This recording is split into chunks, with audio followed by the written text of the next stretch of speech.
Another Spirit of Matter episode. And I'll just begin with looking, as usual, at the current transits. So, we are now on Venus Day, Venus Hour, with Venus in Pisces, trining Ketu, sextile in Rahu, and separation from sextile to Uranus. Gemini ascendant with Mercury exactly conjunct Pluto, with Lilith separating this conjunction in Capricorn. So this is the point of view. Basically, this is the point in time where I'm going to observe the topic at hand. And the topic at hand is Pamela Anderson, which I know hardly anything about, and I did not watch the Netflix documentary because I don't have Netflix. So I will learn about her in praxis as I do in Spirit of Matter. We'll try to predict her chart, and then I'm going to look at her chart and so on and so forth. And a little word concerning the whole sign houses and Chris Brennan's contribution, which I think is, I wouldn't say obligatory, but just being called to at this time. So those are the topics at hand. This is the point of view. So, Venus Day, Venus Hour, obviously with Venus in Pisces, obviously Venus, okay, so Pamela Anderson is absolutely one of the representations of Venus. And this is Mercury with Mercury conjunct Pluto. And I have a story about Mercury conjunct Pluto. If you've been watching my channel, I've talked about this upcoming conjunction. I've talked about the possibility of child abuse, uncovering power dynamics within the state, and so on and so forth. And then today, I didn't even know it was the day of the conjunction today. I just hop on Twitter and I see this video by Chris Brennan of 6 hours answering some person, I don't know who she is, who argued against the existence of whole sign houses. So I know it was up and coming for a while, but to me it was very surprising. People were attributing that also to the Mercury conjunct Pluto and to the moon that was exactly opposite Jupiter when Chris was talking. So I'm not going to delve deep into Chris's chart or the other, was she an astrologer? I don't know, who lectured. I'm not saying that to demote her. I just don't know, like, I don't know the person. And so before I'll begin, definitely there's Mercury. So Mercury is message, Mercury is children, Mercury is law. And the argument I had concerning the Chris episode actually has to do with the law.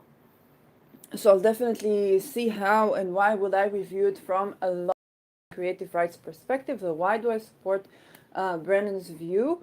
I haven't watched like the 6 hours, but in general, like we all know what is his opinion on the whole sign houses and why does he claim that it was sourced in history and not by Robert Schmidt or something like that. Law perspective that happened to support Brennan's argument. And naturally, I'm addressing a woman who is a very famous actress and model, and a prominent figure about being a sex symbol.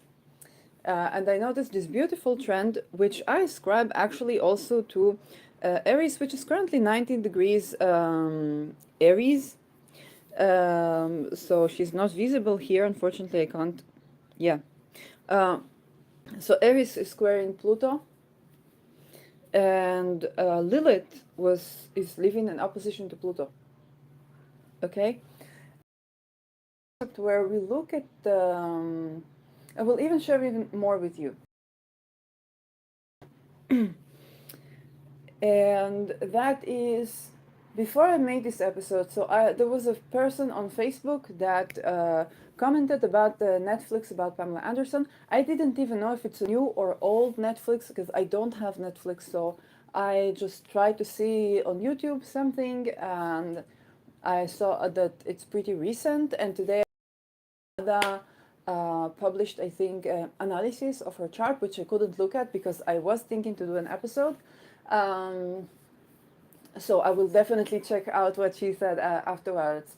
So I was thinking to do that, and one of the, I'm half channeler. So one of the things I got was that there was a concern because it would be more like the Marilyn Monroe story, and that was very difficult to see me going through this. And I tried that and say, okay, maybe I will not do this episode, but I decided to go for it anyway. I don't know what will I see. Okay, I don't know what will I see. But I decided to do this episode. Pamela Anderson, fortunately, is alive. And in general, I can say that I'm very happy to see the trend, which I think is both Lilith leaving from the opposition of Pluto, Lilith going through very eclipse node, basically the Rahu node that she has been going through when Rahu was in Leo. Okay, the eclipse of the Me Too, right? The Me Too. And it's of course it's a Venusian. The Me Too is very related to Venus, and Pamela Anderson is of course very related to Venus. And the notion that we begin to see the women that we looked at as sex symbols, and that's it, as more round characters that have something not only artistic but perhaps intellectual and a life story or a warrior story to bring to the table. I don't know if this is what I'll see with Pamela Anderson. So I was thinking, the Britney Spears story that I did as activism. It was not a Spirit of Matter episode classic. It was just before she was released from the people who captured her for no reason. And I did not imagine that I will see that she was so resilient mentally and emotionally that other than going through a life crisis, she was definitely not a crazy person or somebody that would need, to be hospitalized or something like that. Since then, my view on mental health and the things that I've learned have been even more deeply transformed. And then not long ago, I covered the case of Monica Lewinsky, which is interesting because I think Mercury was retrograde, and as I was trying to say, Monica Lewinsky took me, like my speech was a bit, do something with my speech when I tried to address that episode. So it's very interesting, and she was also a person who was very much framed in a placate, very redundant way. And now I'm looking at Pamela Anderson, whom I knew as that Baywatch person, okay? With the great figure and a sex symbol. And that's that. That's all we know of Pamela Anderson. We didn't know anything more than that she's a sex symbol. So, but first I want to begin with a short note on Brennan's story. The whole sign houses, yes, no. So there are a couple of house divisions in astrology. Quadrant houses, which I think Placidus is a part of, or Koch. And whole sign houses, which is basically a simple division where if, let's say, Aries would be the first house, so the entire sign of Aries is the first house, the entire sign of Taurus is the second house, and so on and so forth. Spirit of Matter is very much working with whole sign houses division.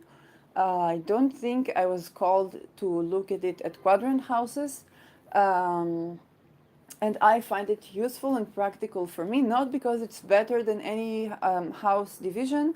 It's simply useful and practical for me as I predict things, and I think in terms that are more simple and still doing the work. So I haven't tried to predict the Placidus placement. I might, if I convince him to do that, then I might bring an Israeli astrologer to try and do that with me. But we'll see. From a legal perspective, Chris Brennan, for those of you who have not been introduced at all to astrology and somehow wondered on this episode, is founder of Astrology Podcast, which has been running for a couple of years. I took a lot of knowledge from this podcast on whole sign house division, as I was growing through watching just forecasts of people and segments on advanced techniques in astrology, which I'm very thankful for Lada Duncheva's channel and the entire set of astrologers, Victor, Ksenia, Heather Illa, and all the many, like I can't even name everyone who were somehow associated with Lada's business and all had great knowledge. And when I was looking to study just, the simple basic fundamentals, sign, house, a planet, okay? Sign, house, planet. Then I ran into the astrology podcast with amazing several hours long episodes on just that. Okay, so like many people who were exposed to astrology in recent years, I was exposed to advanced techniques way before I studied the fundamentals. In fact, if not for Lada's channel, I would probably not get to learn the fundamentals because I wouldn't see much merit. I would look at horoscopes and say, well, it's like a luck cookie. But when you learn more deep into it, then you are called in to actually look at it. And when I wanted to just settle down and study astrology, then that was my go-to place to do it. That was accessible for me with my funding or the lack of at the time. That's how I found out about the astrology podcast. The entire astrology podcast is doing whole sign houses as a part of Hellenistic astrology, which Chris Brennan also teaches. And there was Kelly Surtis was also teaching that, and of course Austin Kalbach. And the ability to make this much knowledge accessible, and this is where my arguments come in, the ability to make a podcast like this and share so much free knowledge is only possible if I were to do a podcast and try to teach you astrology, just teach you the fundamentals of astrology, okay, this episode on this. It is only made possible when you quote books, you quote practitioners that are no longer living, and are no longer living so many years that they no longer are entitled to creative rights, okay?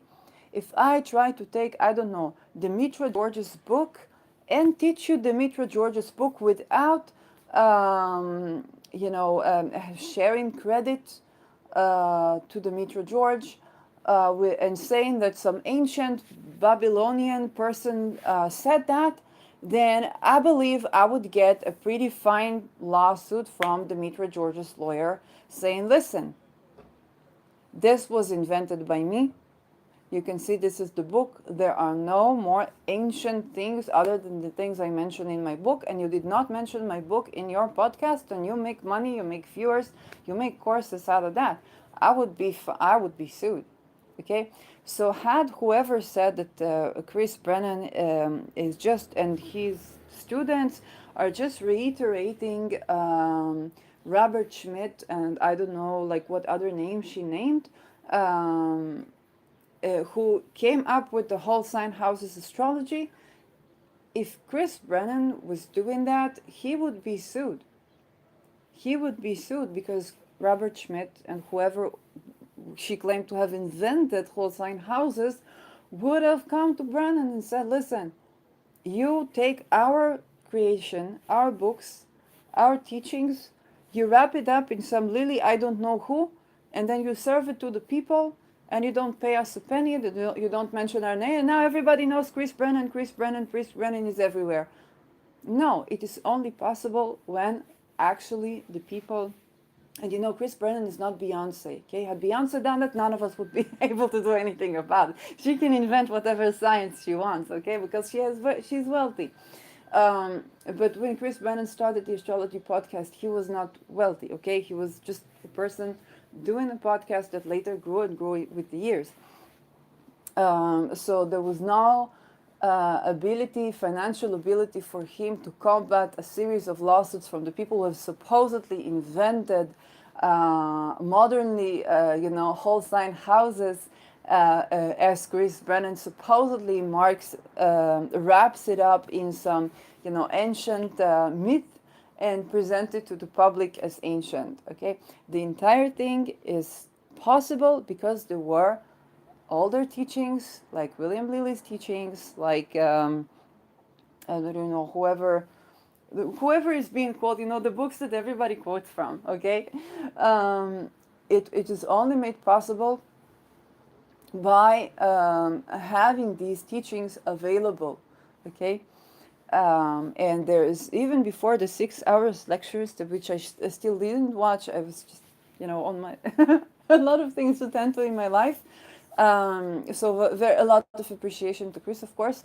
I am neurodivergent and I don't take pills, so it's very difficult for me to watch, 6 hours straight now on the spot.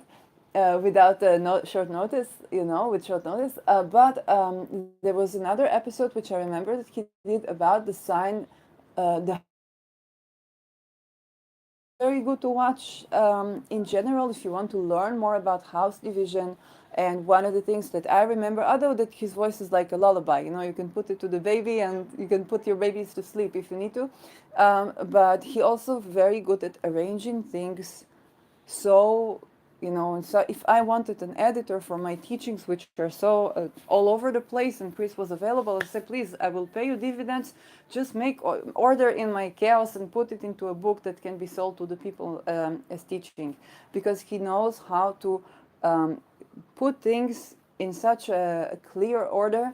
And this is a very good episode about house division. He talks not only about whole sign houses, but the history of house division, which I think is fascinating for any astrologer. And again, all of this would not be possible had he been genuinely wrapping other people's contribution to astrology in the name of some ancient folks and market it as the myth of Hellenistic astrology. This is my argument. Again, it comes from law. You can see Mercury conjunct in Pluto in Sagittarius. Actually, sidereally, it might be in Sagittarius, huh? In Capricorn.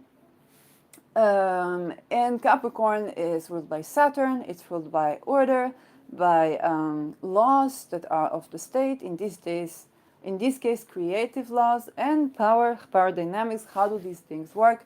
Could anybody said, oh, I take Robert Schmidt's invention and then I market it as some ancient myth, and then I don't have to pay creative rights.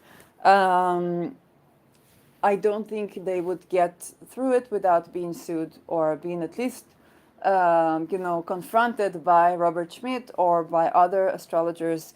And so, another, I guess, a bit yellow story that Chris tells in the podcast. When he was a student in Kepler's, then he didn't want to study ancient astrology, and he made it like gathered students to sign, I think, a petition that why do they have to learn that, and then he became one of the greatest people who modernly spread Hellenistic astrology. So that's a bit of a saucy story about that. So I just don't think that. And another thing which I also said on Twitter, look, you can reinvent history all you want. History is reinvented all the time, okay? We look at different facets, different places, even stories that actually did happen. We look at, if you ask me to tell my story as a Me Too veteran, which I talk about a lot, in day 1, and then day 3, and then day 30, those would be 30. It was like a Rashomon, okay? Rashomon of an event that happened. There would be 30 different stories, each emphasizing a different aspect. This is why I look at these charts when I begin to do an episode. This is the perspective from which I view the topic, okay? And so just understanding when I come to work with a certain technique, I ask myself, I don't care what Lily used. I don't care what Ptolemy used. I don't care what Aristotle said. I care if I want to analyze something, okay? Is this tool fit for me today? Okay? If it works, wonderful. If not, then maybe it was fitting for another time, but for now, something else works. Okay? This is just the way it is. This is just the way it is. There are tools in the box.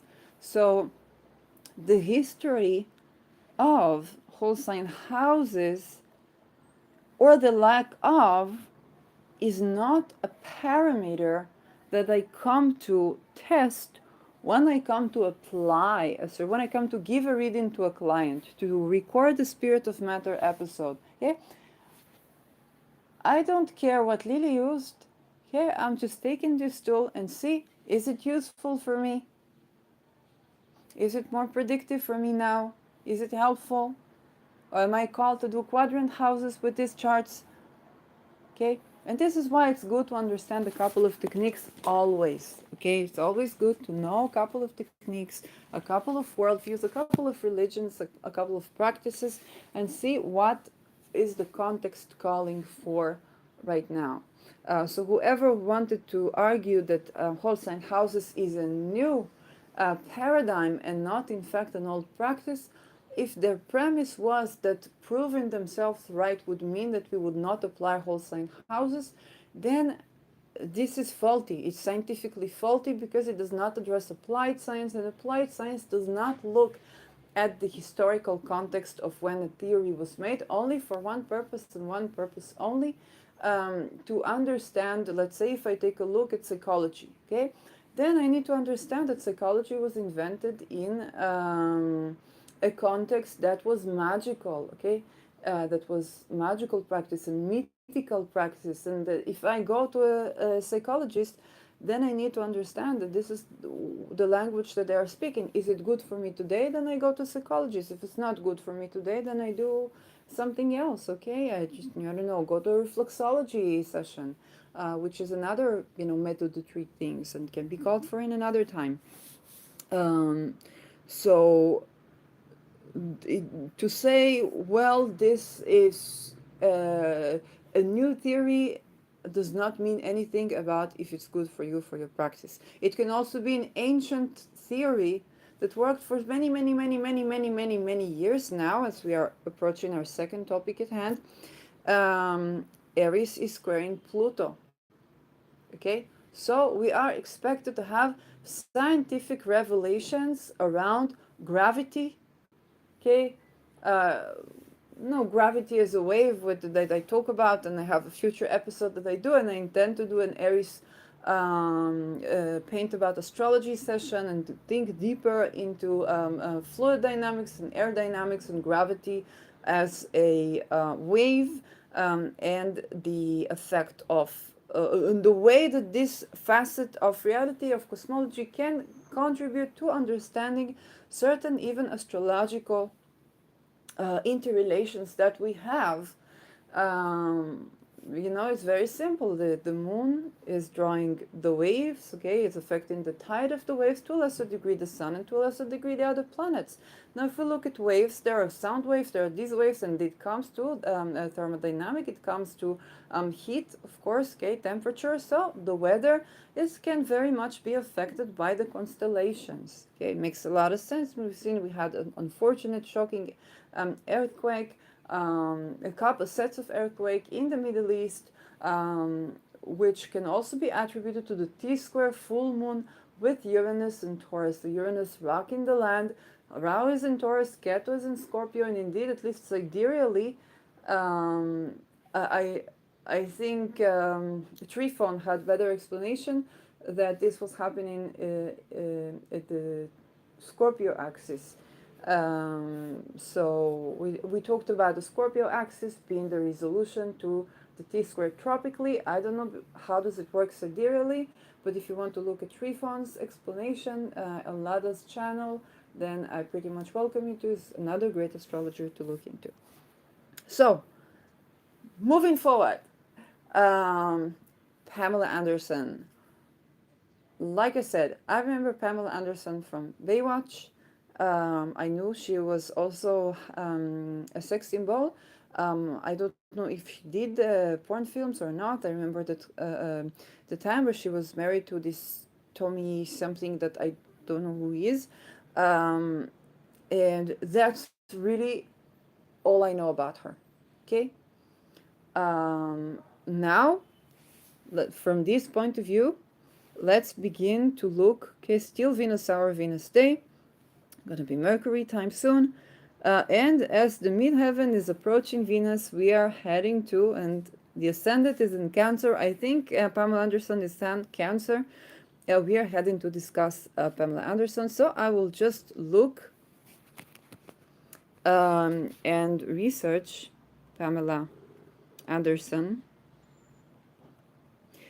So we'll try to learn more about her and would see what do I predict there to be in her chart. So she's extremely beautiful woman, um, Canadian American actress, model, and media personality, best known for glamour modeling work in Playboy. Oh, I did not know she did Playboy, and the role in C.J. Parker in Baywatch, 1992 to 1997. She was born on July 1st, 1967. So July, obviously Sun in Cancer, 67. That would make her, I believe, Pluto in Virgo. Okay. So Mercury ruled Pluto, and now Mercury is conjuncting Pluto, and I'm called in to talk about the woman whose Pluto is in Virgo. Okay, so Mercury ruled Pluto woman being discussed during the conjunction of Mercury and Pluto. That is interesting. I would expect her to have another connection to Mercury, other than Pluto in Virgo. Well, I don't know, but let's see. Just by the timing. Okay, Pamela Denise Anderson, age 55. Nice number. Pamela Anderson Lee, and okay, so education, highly secondary school, British Columbia, actress, model, media person, and active since 1988 to today. So spouses, I guess it, yeah. So Tommy Lee, whom she divorced in 1998, Kid Rock, Rick Salomon, John Peters, and Dan Highhurst. So she divorced from all of them, has 2 children. So this tells me definitely Uranus is a major player. And now Uranus is in Taurus, which is a Venus ruled sign, okay? And I think the Netflix discussion was around the full moon with the T square in Neptune. Uranus, with Uranus, there was a T square with Uranus, and Uranus is in Venus sign. Venus is in Pisces. Um, so definitely this means to me that both Juno, okay, this is the spouse, and maybe seventh house Uranus, very prominent Uranus. Her husbands were, at least the first two, I think, were very known, or I think Tommy Lee, he was known by her. Kid Rock, I think, was known even regardless of Pamela, but I don't know. So not too long marriages I see here, not too long marriages, and Venus in Pisces. This is now the timing, and Venus in Pisces is very idealist and dreamy. Okay, it's an exalted Venus for the arts. It's an exalted Venus for perhaps tantric sexual experiences. I still have my eye on the Venus Fomal out, which I can't order because I don't have PayPal. But it's not a Venus that is very realistic, based in a traditional long-term marriage. Okay, so I don't know if Pamela Anderson would have Venus in that sign, but definitely I would expect Pamela Anderson's Venus to hard aspect Uranus. I believe um, uh, uh, uh, this for sure, and perhaps Juno as well, having this harsh aspect to Uranus.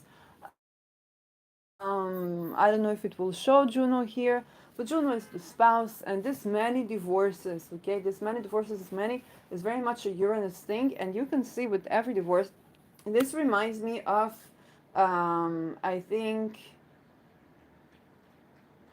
was it? Wait, I don't remember her name. The one with the purple eyes. The actress with the purple eyes who was married.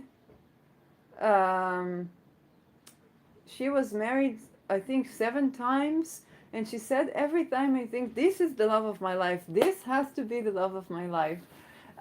So I predict that combination to be either a Juno hard aspect in Saturn, Venus for sure hard aspect in Saturn, Uranus. Uranus, because Saturn is longevity, Uranus is this revolution that changes the course of your being. So that is just on a relational aspect. She could also have Aquarius, Aquarius seventh house, because Aquarius is modernly ruled by Uranus. But still, even with Aquarius seventh house, still I would expect that Uranus to be hard aspected. Deborah Briggs. Also, well, wait with that.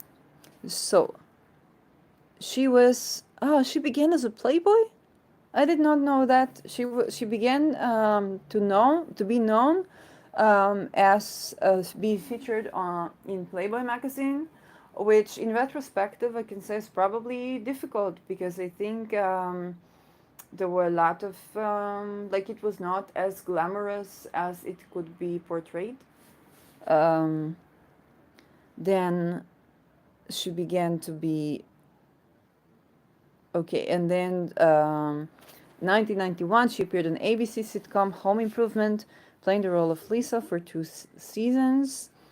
Gained international recognition for a starring role in C.J. Parker on the drama series Baywatch, cementing her status as a sex symbol. So sex symbol, okay. It can simply be Venus ruled midheaven. It can be Neptune with midheaven.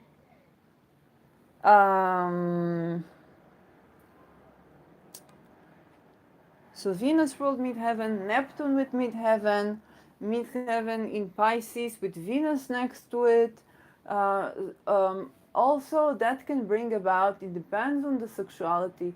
It can have something to do with Lilith, but I am not sure. I think this one is coming more from Neptune than from Lilith. But it may be Lilith as well. She played Valerie Irons on the syndicated VIP series and starred in Skylar Dayton on the Fox sitcom Stacked. So, comedy. Okay? Sensual comedy. So I believe Mercury is playing a big role here, because Mercury is comedy. And to be a person who has, I think, again, immediately about Marilyn Monroe, because Marilyn Monroe is very Venusian, but she was also very mercurial, and was also very funny. Okay, she was not just sexy, she was also quite funny and quite easygoing, and perhaps had been an inspiration for Pamela, perhaps not. But then this Venus Mercury, okay, something humorous but also sexy.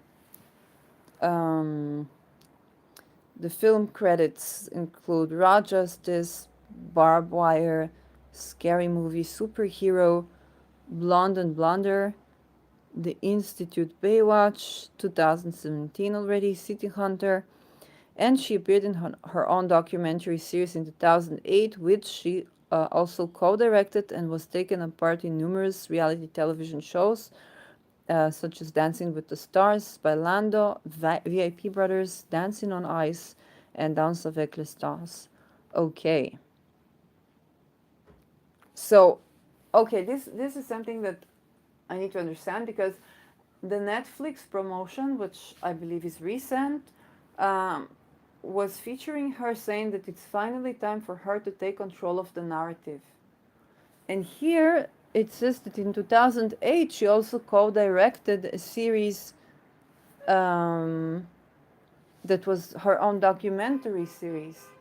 So I don't understand if she co-directed, perhaps even when co-directing, she was not given enough leadership back then. I don't know.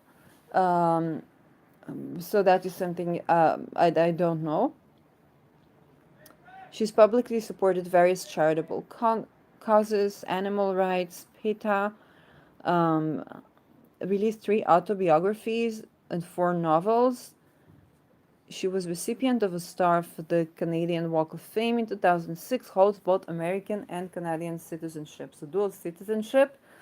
Dual citizenship, that can be fourth house Gemini, because Gemini is 2, and fourth house is the motherland or fatherland, and that is when this is of dual, then she could be simply Pisces ascendant or something, with maybe Neptune in the midheaven, um, or something of the marking of 2. And these are 2 neighboring countries that she has a citizenship of. Born in British Columbia, the daughter of Barry Anderson, a furnace repairman, and Carol, a waitress. Um, Her great grandfather, uh, Juho Heitainen, I don't know if I'm pronouncing it right, was Finnish native of Sarajevo. Wow. And left the Grand Duchy of Finland, which was back then a Russian empire, for Canada in 1908.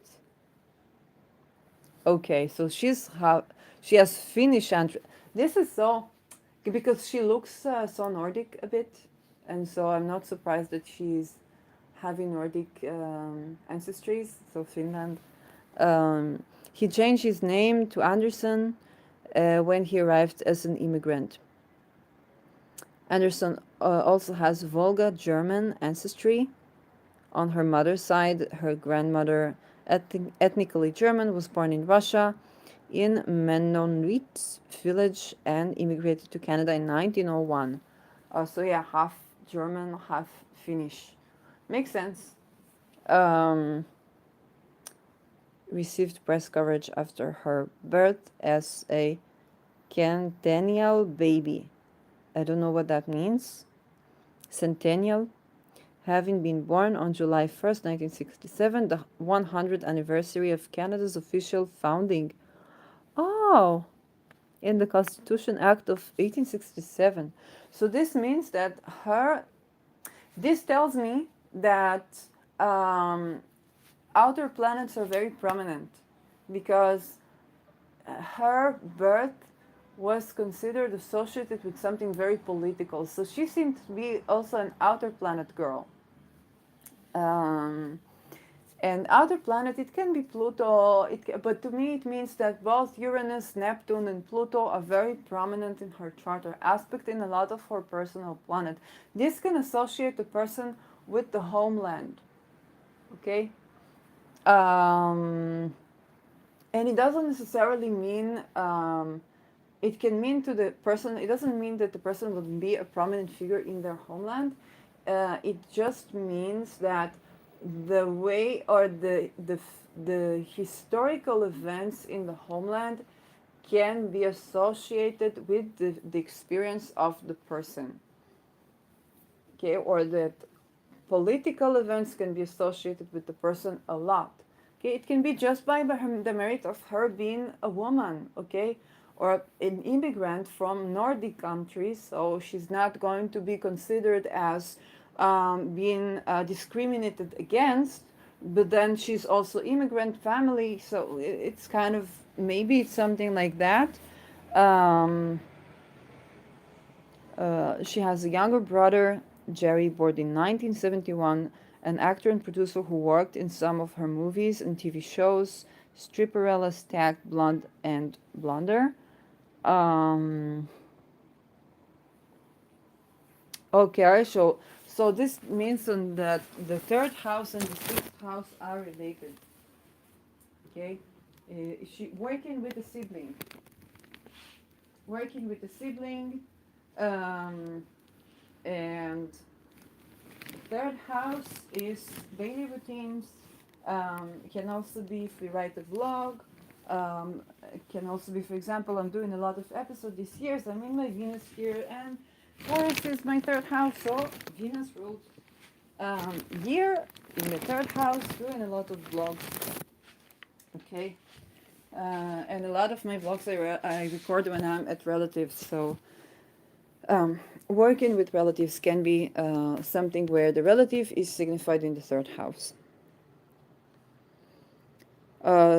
So, okay, this is why I was told, please don't do this. Okay, she suffered a sexual abuse as a child that she revealed in 2014 publicly.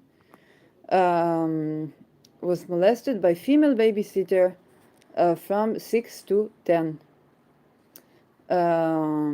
years old, raped by a 25 years old man when she was 12, and gang raped by, okay, this is why I was called, please don't do this. Okay, I understand. By her boyfriend and 6 of his friends when she was 14. So first of all, a bit of a general note. When a person has incidents of sexual abuse as a child, many cases we see a lot of encountering, and this has been associated to tendency to of the person. Like we're taught as children, I did not go fortunately like anything like this, but we're taught as children that we tend to re-victimize ourselves. And what the teaching for me, what the teaching of Pluto and Saturn is that no, there are just this many people who are predators, okay? So there's this saying, no, this person is more susceptible to that, that person is more susceptible to that. So if I look from age 6 to age 14, okay, so something happened, perhaps a transit of an outer planet from age 6 to age 14. And the number 6, which is another reason I was told not to do this. Okay, I understand. Okay. And then she played with the volleyball team, graduated in 1985, 1988. She moved to Vancouver and worked. So this is very, very, this is something that should tell you something about, because sexual trauma tends to dissociate the person from the body. And then there is a life journey to be inside the body, okay? So fitness is a way to feel your body and to feel in the body. This is something I can very much relate to in my childhood, not anything like of this sort. But like most children encounter sexual abuse as child, you know, it's nothing that uncommon, unfortunately. But then there is a journey to be in the body, and then through fitness or physical exercise, you can feel more pleasant in the body, or you can feel yourself in the body. Career.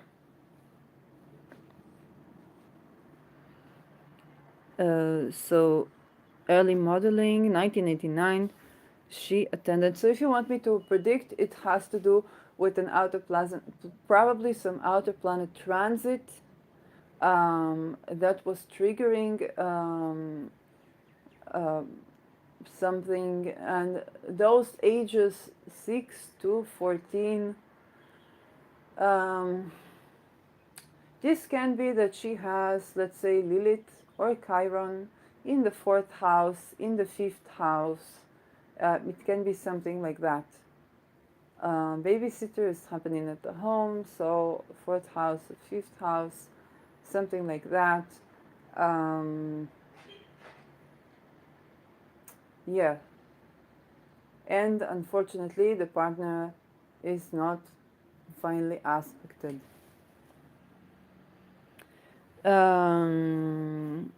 Okay. So she began modeling and showing on Playboy. then elected to have breast implant surgery. Yeah, she was known for her chunky. Oh, this is interesting because, um, breasts is the moon or Cancer.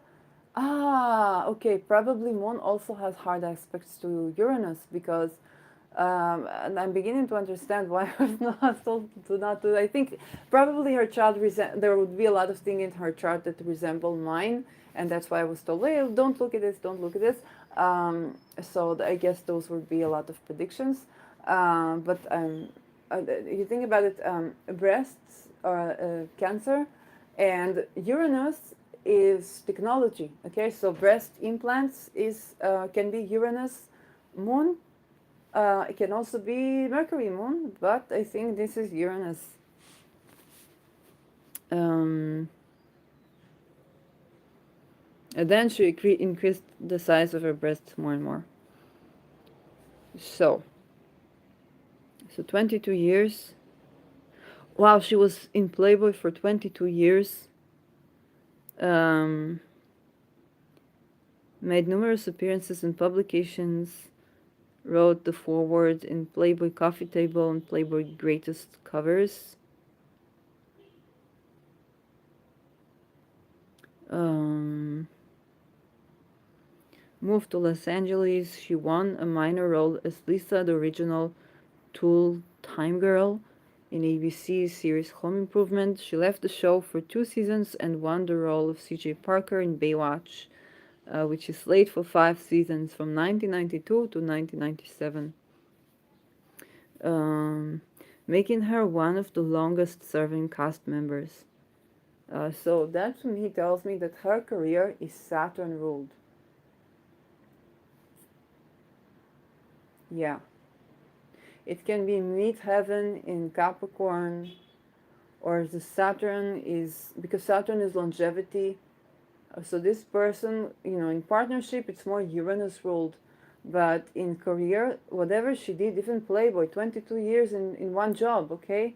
When do you hear of a person who does that? 22 years, and it's such a difficult job, um, and industry is so difficult. So, yeah.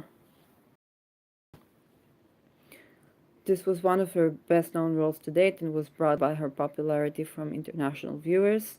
She was paid 1500 an episode, 1500 US dollars, that's it, during the first season. But the end she was already $300,000 an episode. That's more like it. Um, one of the highest paid TV actresses at all times. She reprised the role in So this can be Venus ruled. It can be Venus Taurus, which is more, financially well off, or knowing to ask for the sums of money that she's entitled to, which is positive. She reprised her role in a reunion movie Baywatch Hawaiian Wedding, also to appear in commercials for DirecTV in 2007. Modeling for Outdoor Life. So just all the places she modeled for. Oh, she recorded music. Exposed, her first solo album, Exposed. Let me look at this solo album. Okay. Oh, okay, so she was just promoting this album. Okay. In a music video. Then she started her film career. So again, film career, and yet again Venus stuff. Okay, being actress, model, so very Venusian career, with the slight sparks of Mercury there. So midheaven ruled by Venus, midheaven with Venus. I predict Neptune to be very much involved here. Neptune tend to give the person a mythical. So sex symbol cannot be a sex symbol without Neptune. Or alternatively Lilith, but I think this one is more Neptunian. Um,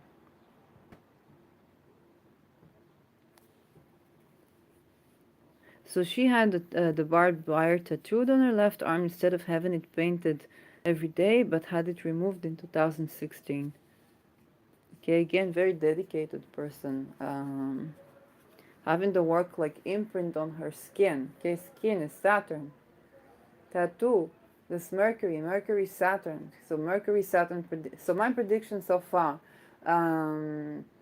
Pluto tied with Mercury, Venus ruling the midheaven or very close to it, Neptune on the midheaven, ruling the midheaven, Moon Uranus aspects, Venus Uranus hard aspects, Juno Uranus hard aspects, seventh house ruler and Uranus hard aspect, Chiron or Lilith in the fourth or the fifth house, or maybe both, right? Maybe Chiron in the fourth, Lilith in the fifth, and so on and so forth.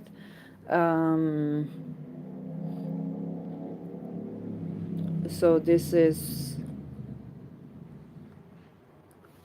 I want the stuff where's the place where she decides to tell her story.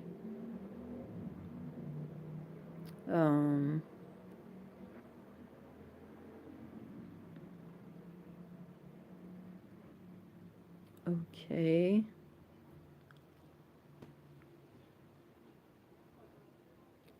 Okay.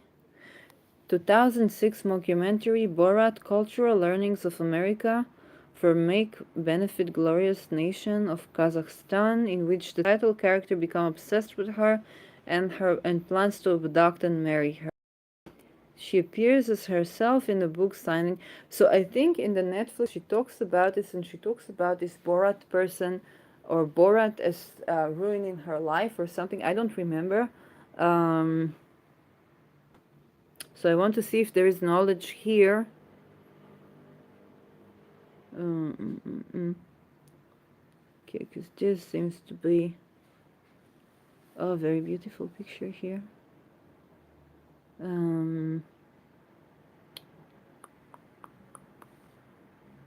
Okay, this is her film career.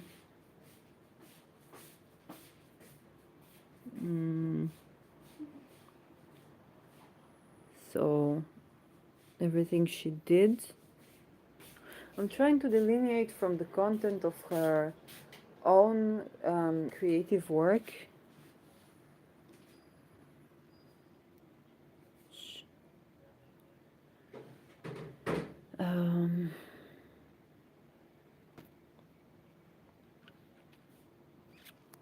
Activism and personal life.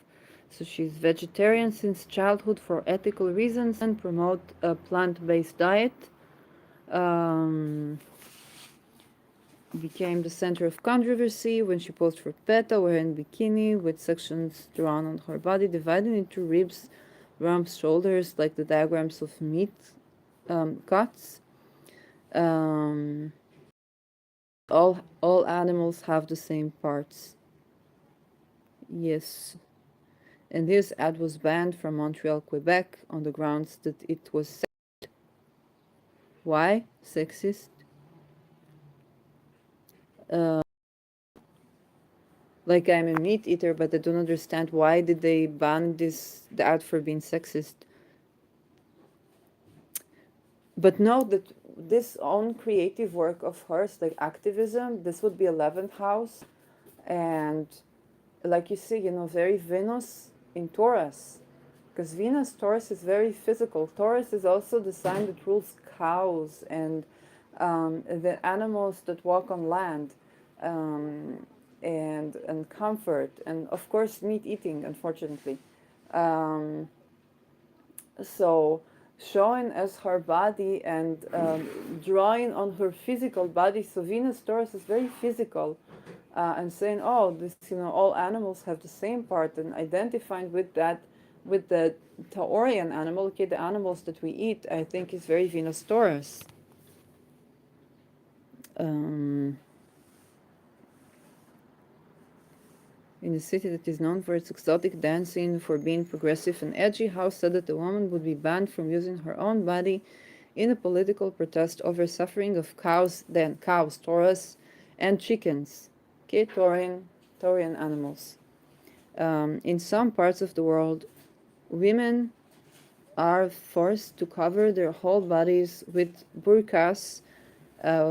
Is next, I didn't think Canada would be so puritanical. Okay.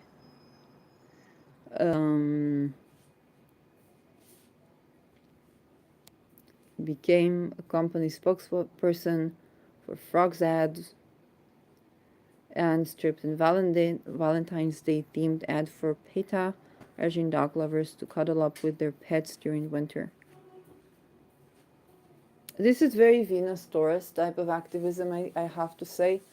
You know, it reminds me of the I'm still not asking for it ads that I've seen, you know, promoting like the slut walk, and the use of the physical body to give an artistic message, okay, to use the physical body as an artistic medium for delivery of a value, okay, moral value. So this is pretty much Venus, Venus, Venus, in Venus, in Venus, in Venus, in Venus, okay? So it's like, it's a conglomerate of Venus. And this is also the paradox or the intricacy of when you want to display a body autonomy, because the veganism in a way is a body autonomy for these Venusian animals. And the paradox of, you know, using our own bodies as the medium that delivers the message. So writing on our body, a shape in our body, showcasing our body in a way that delivers the message that we want to create. Okay, like showing up naked and say, I'm still not asking for it, or the, you know, the ribs and which I can appreciate artistically, even if from my own age I say, okay, I don't.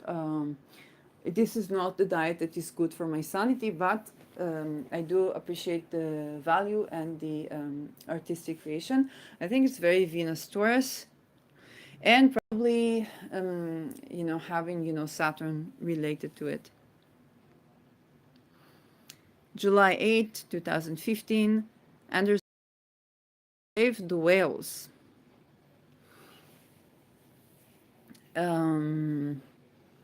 2015, Anderson representing the International Fund for Animal Welfare. Okay, again, using her, you know, not every person could just write to Putin to ask for something. And, you know, she's not Russian or have Russian. Her mother was born in Russian, I think, but in Russia. So perhaps from that. And met with top Kremlin officials regarding animal rights in Russia.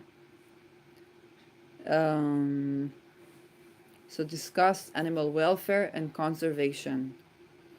So again, very brave, very powerful decision.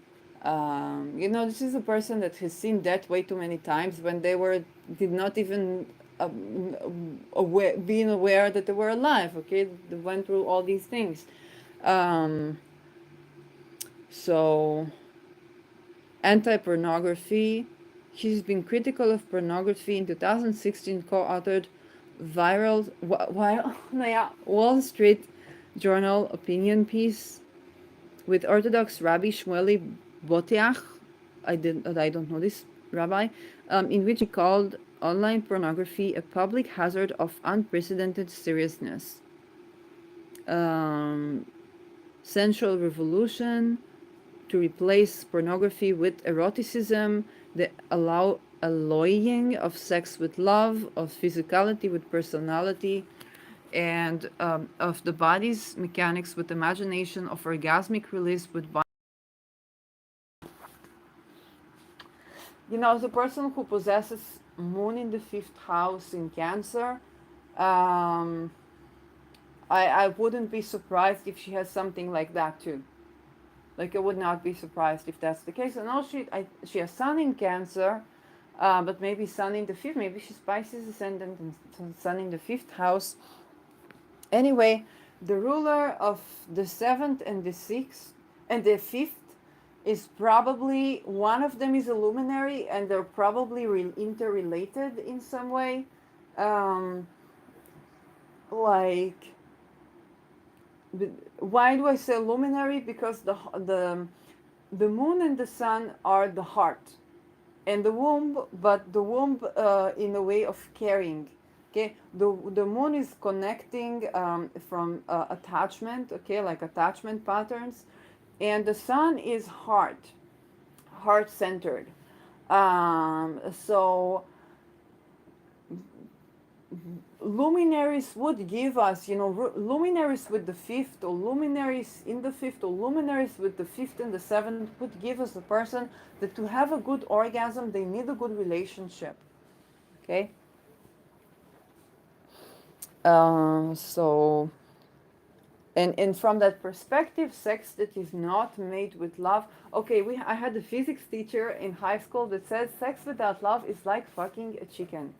And I don't know if the comparison was, from, joking, but this is the way in which, from the perspective of a person who can only enjoy sex when it is with relationship with love, with a loving relationship, then anything outside of that seems, you know, detached, or seems problematic, or seems like something there is not, like, missing in the heart. Okay, problems with the heart, because for that person to try to even have sex without love is basically to go through a sexual violation of their own boundaries. Okay, um, and yeah. By the way, like, when I speak about what happened to me in 2007, I explained to someone that my sexual nature is such, and they still initiated something that I know today to say was also energetic, and I've experienced it as full-fledged sexual violation. And then through that, I tried to figure how do people recover from rape, so maybe what helps them can help me, and so on and so forth. And then I discovered that nobody knows how to help rape victims. So that was the case. So that could explain why she had problem with pornography. It's not because she was raped, but also because she had, like, when I was asked her, like, were you raped? Like, no, you raped me, and it was like, that luminary fifth house cannot have a sexual experience without a loving relationship. They can't. Like, if you're not fully into it, if you don't put your heart into it, they cannot. They experience it as sex harassment, as rape, and so on and so forth. So, yeah. It can be intimidating to talk about pornography and eroticism alongside an international sex symbol, but I think Pamela has handled it extremely well. And this is something that I find in a lot of women who are considered sex symbols. Like, the gap between, I also predict, when I talked about the full moon, there was this, Lilith in Leo, which is a luminary sign, and the need of that sign to have heart connection. And so while Lilith is very sexual, on many women, perhaps also men,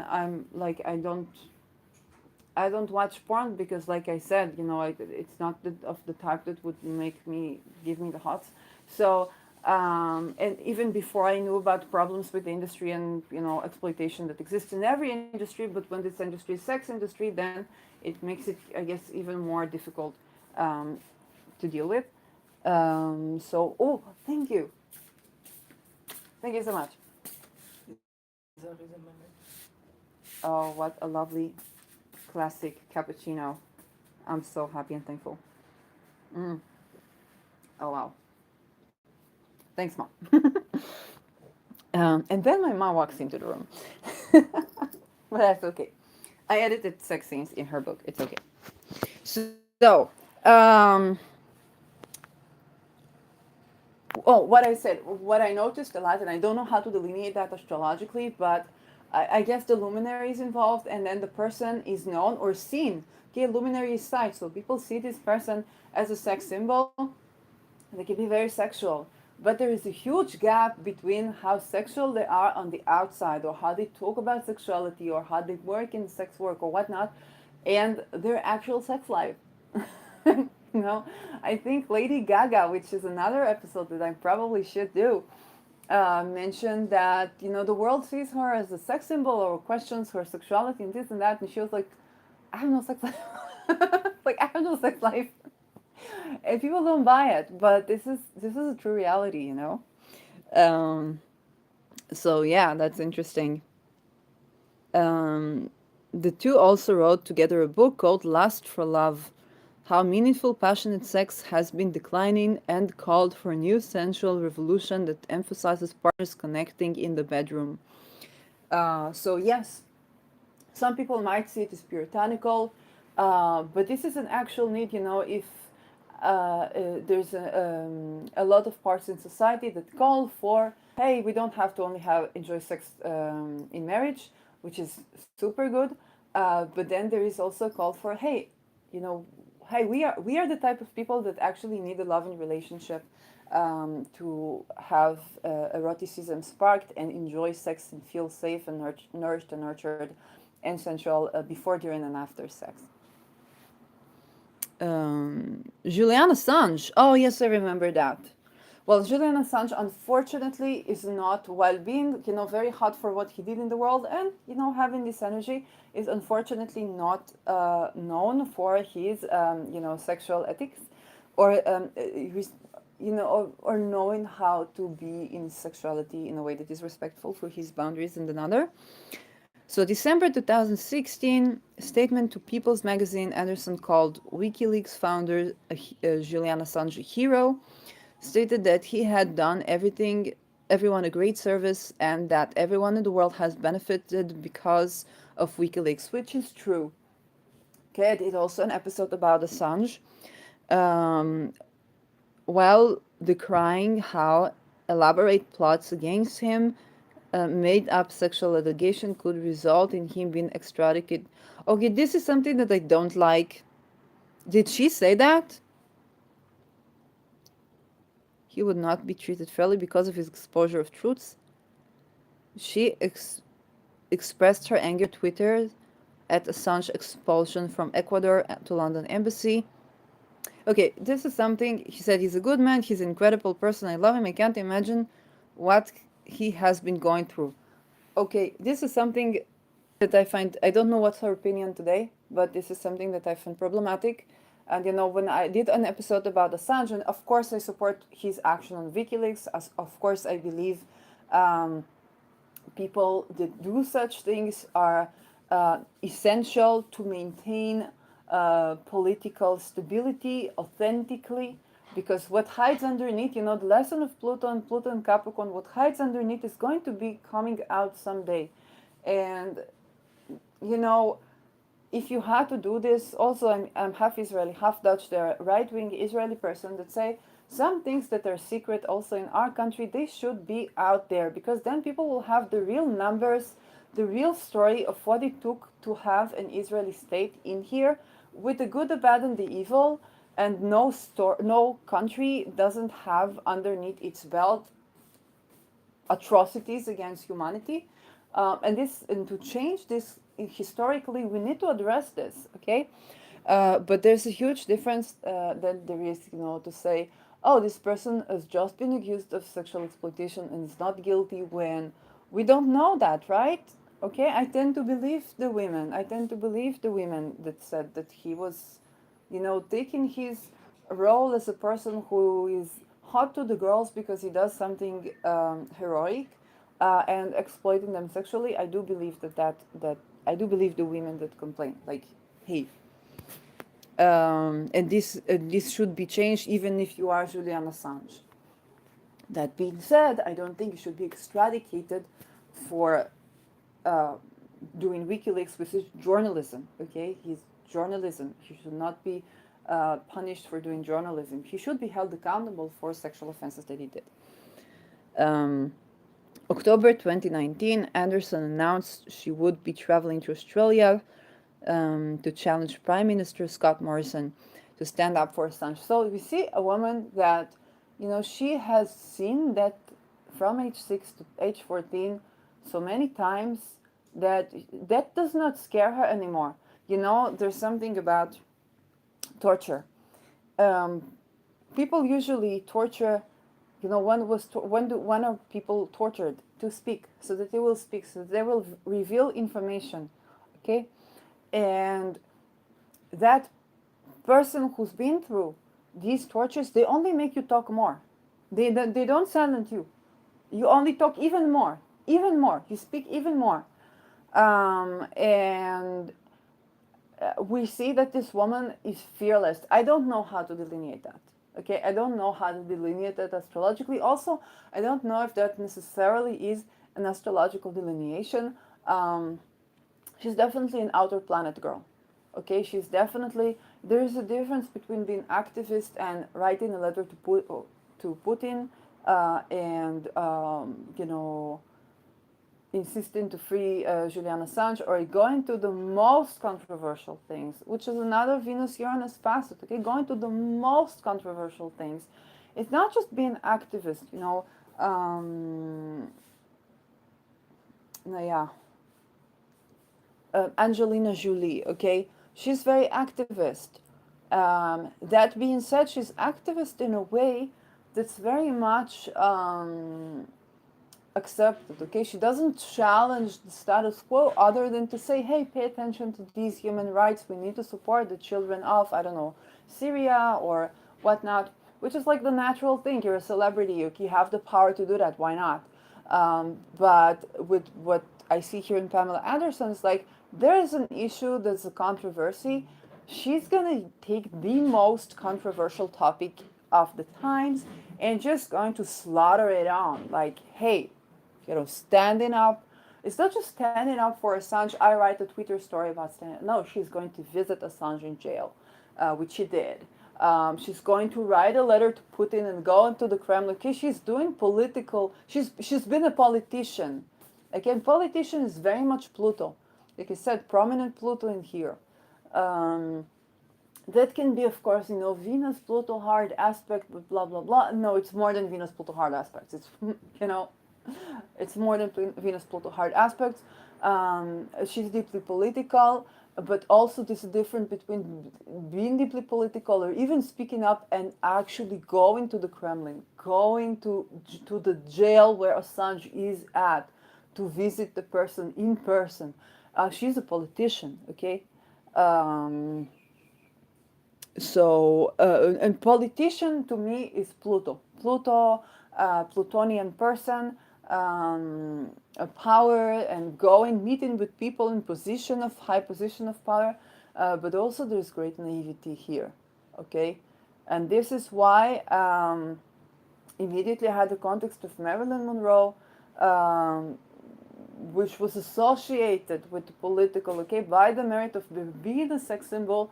Um, it was accessible to her to meet with politicians, okay, so sexuality and sensuality as a vehicle, as a tool to do a transformation, a political transformation, is only accessible through this passage, through this Venusian erotic, elusive passage. She referred to the disparaging remarks he made in 2018 and challenged him to debate the matter in front of the Australian people. Again, very political, right? She does politics. Wrote another letter to Morrison asking him to use his influence to secure Assange's release. He replied with a letter saying that his government would respect Britain's judicial process and Assange would not receive any special help. He had given a speech in the parliament, said that Assange was suffering psychological torture. Okay, now the topic she's unfamiliar with since age 6 to 14. Okay, she knows to recognize psychological torture when she sees one. Okay, there's nothing sexual about rape. Every moment he's in there, he's in danger. This is true. One of the things that I say constantly, this is also Uranus related, although she did not address it particularly, but the word psychological torture is pretty much the thing, and the danger she talks about is pretty much that danger. I'll wait with that because just I'm not alone here and I don't want to trigger anyone around, so I'll wait with that. So ask Donald Trump to pardon Assange. Okay, yes, I can talk about it. Uranus also deals with suicide, and one of the things that I advocate in recent times is that there is no such thing as suicide. What do I mean by that? People want to live, okay? If somebody does something in order to induce the other person to kill themselves or to murder the other person and make it look like it was suicide, it's not suicide. It's not the person taking their own lives. We want to live, okay? So there is no such thing as suicide from this perspective, okay? Every statement has a context, okay? This statement is truth value 1 in the context that I've given, right? Of course, if you lost your loved one, I don't know, because of grief or because of that, yes, surely they wanted to leave, but grief was over. Of course, you're not their murderer, right? That's not what I mean by that. But I do mean that there are a lot of people that we know are did suicide, but in fact were murdered. And this is what I addressed when I said there is no such thing as suicide. Okay, so this is what she addressed when she said, he's constantly in danger and going to psychological tortures. Whoever were the people, what her childhood, whatever they were doing, okay, they were trying to get a 6-year-old child to kill themselves. Okay, they're trying to murder a 6-year-old child through this action. Okay, nobody was doing that to get erotic satisfaction. Okay, AIDS and other activism, and this is child abuse. In March 2005, Anderson became a spokesperson for MAC Cosmetics AIDS Fund, which helped people affected by AIDS and HIV. After becoming official spokesmodel, she raised money during events in Tokyo, Dublin, and Athens, became the celebrity spokesperson for American Liver Foundation, served as Grand Marshal of the SOS Motorcycle Rider fundraiser. 2009, Anderson wrote an open letter to President Barack Obama urging the legalization of cannabis. Okay, there's not a single political issue that she does not address.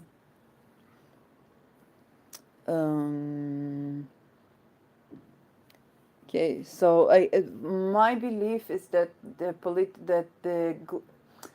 cannabis, the cannabis legalization, it's both a drug that is used to combat CPTSD flashbacks. Okay, so many people use it for these reasons. For the people for whom it's good. But the another facet is when there is no legalization, then it becomes a way to convince someone to go into human trafficking. Okay, they're not told that you're doing human trafficking. For example, I was in Netherlands and I told my story with human trafficking. There was this girl working for the Bink, which is security that work with the police and so on and so forth. And she said, you can stay by me. She bought me croissant and so on and so forth. I spent the whole shift with her. And she told me, oh, maybe you can work for me and so on and so forth. I have this, hush business and doing only soft drugs. You only need to make phone calls, like on my name, And I know this is Netherlands. I know you could use marijuana legally in Netherlands. So I knew she was fooling me, right? I could say that because if it was illegal, I will think, okay, maybe her illegal business is drugs. Now, for me, I'm Dutch. She didn't know I'm Dutch. Okay, she thought I was immigrant. My colors, I'm brown eyes, brown hair. I don't look Dutch, but I'm young blood. So she didn't know that I'm Dutch. She said the passport would cost you €1,000, and this is how they try to recruit people. And they can tell them that they would only work, to cut marijuana or to make some phone calls. And you think this is good because it helps people who have CPTSD, who have trauma, and they need that. They need this drug to heal. But in fact, as the conversation rolls, then, my story I told, but it's like, then you're being put in an apartment that is human trafficking, sex trafficking, okay? And if there is legalization, you can see, you can pull it. I know I'm in the Netherlands. In the Netherlands, everybody can smoke weed. If you're a citizen, no problem. Okay, so she wouldn't hire me for a black business to make phone calls. Okay, she wouldn't need to do something on the hash. Okay, and I know immediately she was doing something illegal that was not about soft drugs, because drugs are legalized. So this is another reason. Okay, also Peter de Vries, deceased Peter de Vries, talked about the necessity to legalize drugs and decriminalize dealing in drugs, and even drugs that are more difficult to handle, because then you can't convince a person, and the discussion about drugs does not become a way where you test the boundaries of a person of would they do illegal things, would they join in illegally, okay, and how much can you get them to do things that they will have problems with the law later, right? So this is a way to make human trafficking less accessible to recruit people, and so on and so forth. And again, drugs is Neptune. We're in the context of Neptune sextile Pluto. Okay, so drugs are being used, unfortunately, during the entire Pluto sextile Neptune. If you're advised to be taking drugs, you need to test it with 7 eyes. Even I was thinking only mental health, but not only mental health. You have beta blockers. I discussed it in another episode. It's given to heart conditions. Okay, so beta blockers, they basically shut down the systems in the body that would send signals if you are in an emergency case. If there's something going on wrong with your body, you need immediately to get to hospital. The body would not have signals and you would die. This is what these things do. So they're given in mental health condition, but they're also given in heart conditions. And unfortunately, whenever a drug, Neptune, is being given during the Neptune sextile Pluto, I would look at it in 7 eyes, because this drug can be used in a way that is from hidden motive. This is the nature of Neptune, but it's also the nature of Pluto, okay? To overpower somebody, to say somebody is crazy. We would not talk about narcissism if people did not consider people who went to sexual boundaries violation borderline to begin with, okay?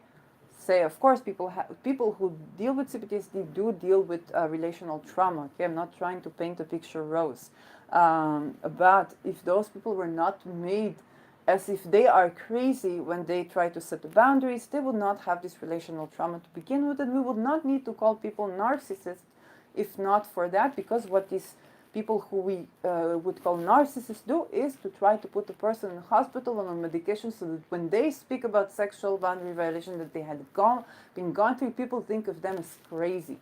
Okay? This is what drugs, unfortunately, were mainly used for, not by just people, okay, by your psychiatrist, by your psychologist. Emily Autumn thinks about it a lot, which is another chart that I should do. And so whenever drugs and power are related, and in this case it paints the medical field in a very difficult light. Okay, it's not married to medicine, and it's not good people who do medicine or practice medicine, but this is a prevailing influence that was infiltrating the fields of both mental health and the medical field, and also the alternative medical field. Okay, so long time. Okay. So again, Wales is formal out. Wales is Neptune ruled. It's the ocean. Again, Neptune. Okay. November 2016. Starting a video produced by the National Limousine and the National Sexual Violence Resource Center. When I hear National Sexual Violence Resource Center, you know what I just talked about? Then I hear that. I don't hear people who help people, but people who test to see how do you do that, how do you break a person. Unfortunately, the research is allocated for these purposes and not for the purpose of how to help victims of sexual violence. As part of the Ride Responsibly initiative, the Driving Game Ed shed light on the lack of universal driver regulations in the private ground transportation industry. Yes, so every political thing, and I believe that her aspiration was to be politician as well. She was doing this as activism because she cared. I think she also wanted to do politics, or wants to do politics.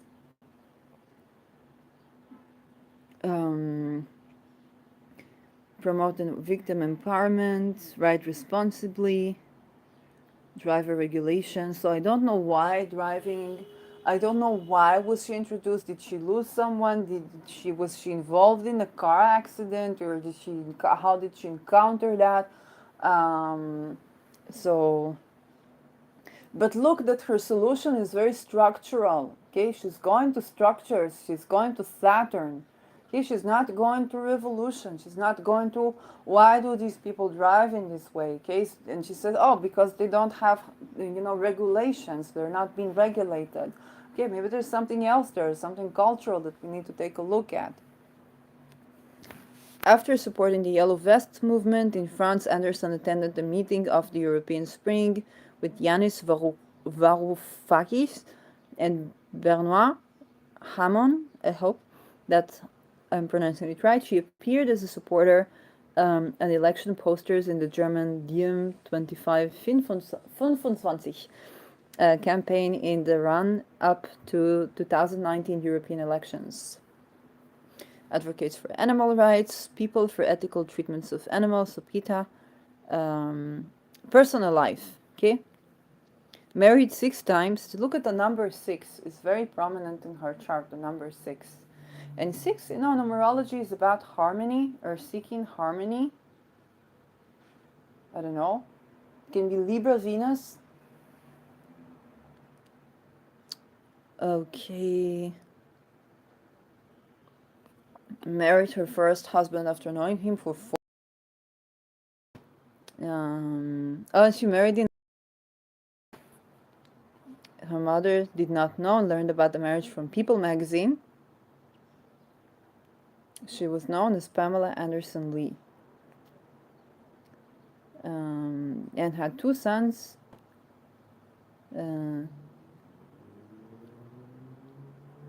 So Lee was sentenced to 6 months in jail for spousal abuse after a son. So unfortunately, no ruler of the 7th house, not in good position. So long custody dispute over their sons. So dispute over the children. They were granted joint custody. And she contracted hepatitis C by sharing tattoo needles with Lee. So liver disease. She did not expect to live more than 10 or 15 years. Oh, she said jokingly on Howard Stern's radio. This was taken seriously by many websites and tabloids. Okay, so a joke that is being taken seriously.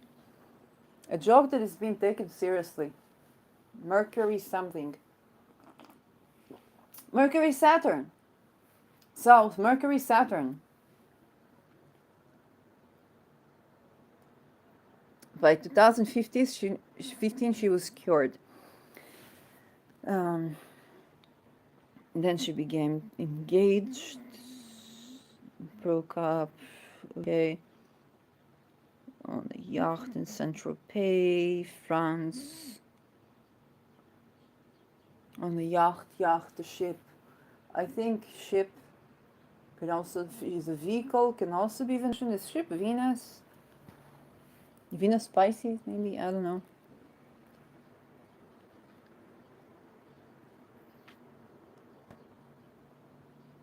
I've raised my kids alone in hope of a miracle. Well, my miracle came and went, and came back and back because he knew that I'd wake up one day and realize I was waiting for nothing. I'm moving on. I feel like I'm finally free. I am in love. Okay, there are a lot of contradictions within the feelings and the experience in this statement, right? The marriage was pregnancy related. she, okay, or not, had a miscarriage when shooting a film in 2006.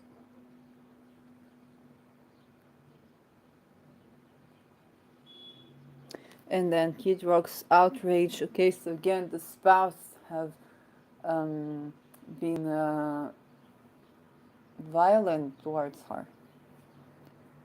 Okay, so they're in violence with the spouse, which is again, unfortunately, a lot of outlook when it's harshly aspected ruler of the seventh, harshly aspected Juno or Jupiter.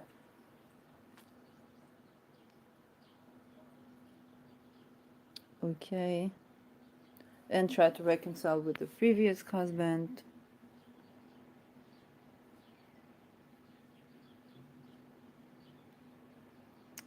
Okay, so a lot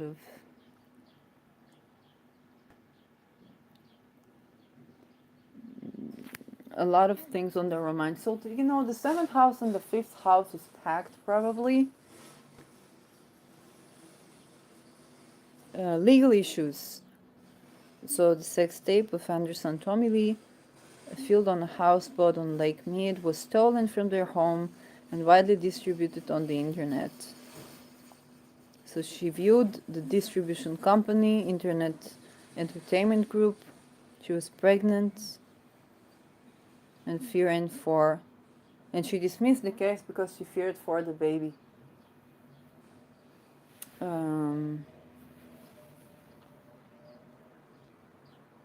I think about the genera. The genera there's Nessus in the genera. And the genera is basically where you're a victim of something. Can't help it. You're a victim of something. They have it in the sixth house. I'm Me Too veteran. Unfortunately for my predator, I have Nessus conjunct in it. So, you know, it's like the genera is like, you know, the hook, and then the fish grabs the hook, and then, fuck, you know, Nessus comes and poof, sugar-free lemonade. But here, I think is the genera, because the genera is where a person is just a victim of something, and it's not about what they did, what they were, what they did, what they done. It's just that's where they can be victimized.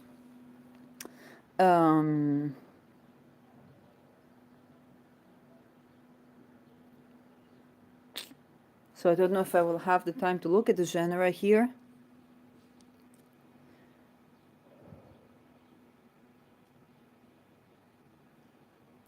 And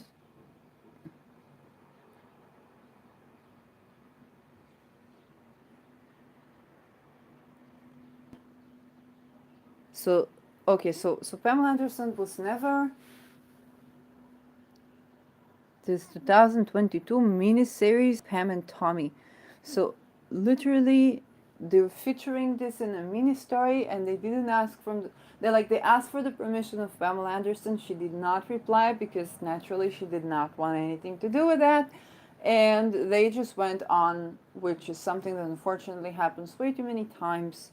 And you know, when it's Beyonce shooting a video that she would later pay, you know, money to another artist, and saying, "Oh, it's like you're not supposed to see this," it's nothing. But when it's a sex tape of somebody, then it's the problem, because this is not just the creative rights here. This is also rape. Okay, and this is human trafficking, because it's forced sex slavery by the person who is being shot in the film. This is beyond 20 years in prison. Okay, this human trafficking is being like a person who is head of a crime organization. This is what it should be. Of course, we know there is a lot of corruption in all of the systems. The juristic one is just another study case. So, I guess these people were not persecuted. Anderson revealed that no one asked her if she was okay with the series. She said, "I've got nothing against Lily James. I think she's a beautiful girl, and she was doing the job, was just doing the job. But the idea of the whole thing happening was just really crushing for me. Of course, it's really crushing. You know, it's, you know, like I said, it's human trafficking.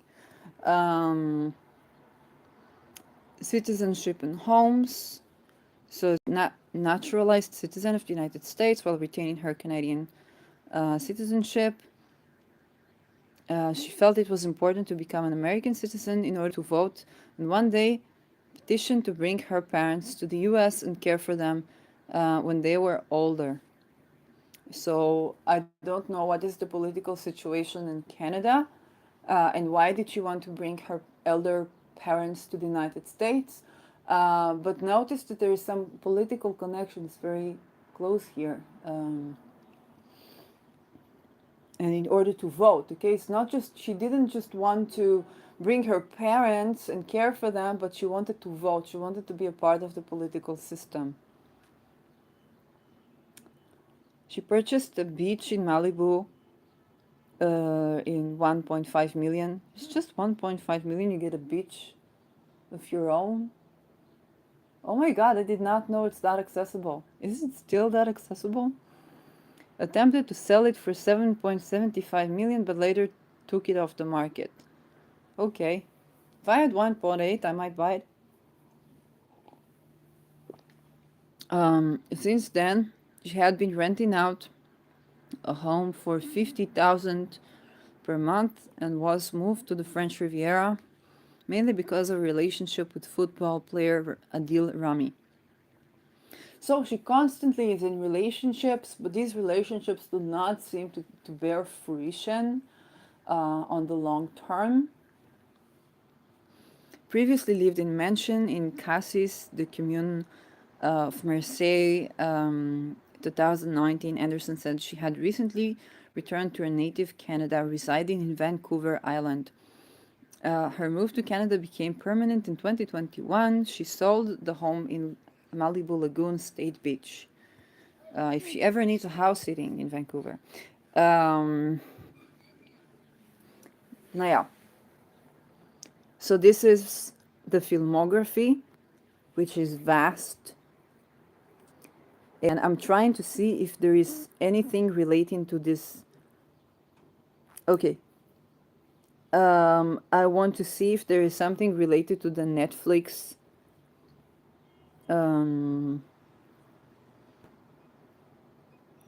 so CBD oils, love crystals, and a surprising scrunchy alternative. What's inside Pamela Anderson's? What the heck? Handbag. Oh, that's nice. Love crystals. Well, I think we got pretty much the predictions. Okay, and let's look at the chart and see what did I get correctly, what did I get absolutely not correctly.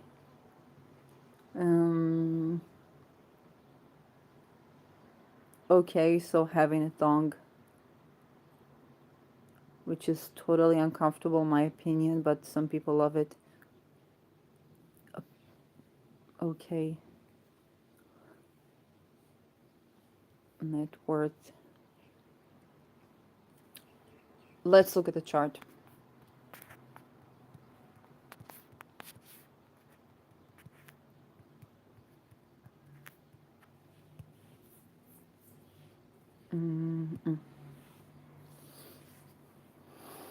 Let's see if I can have it with asteroids.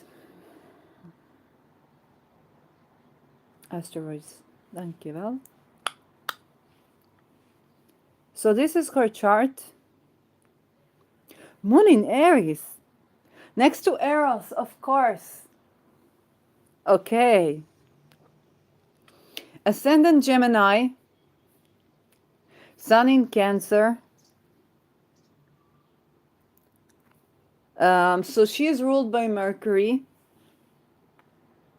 Pluto conjunct Uranus, applying to conjunct Uranus. Okay?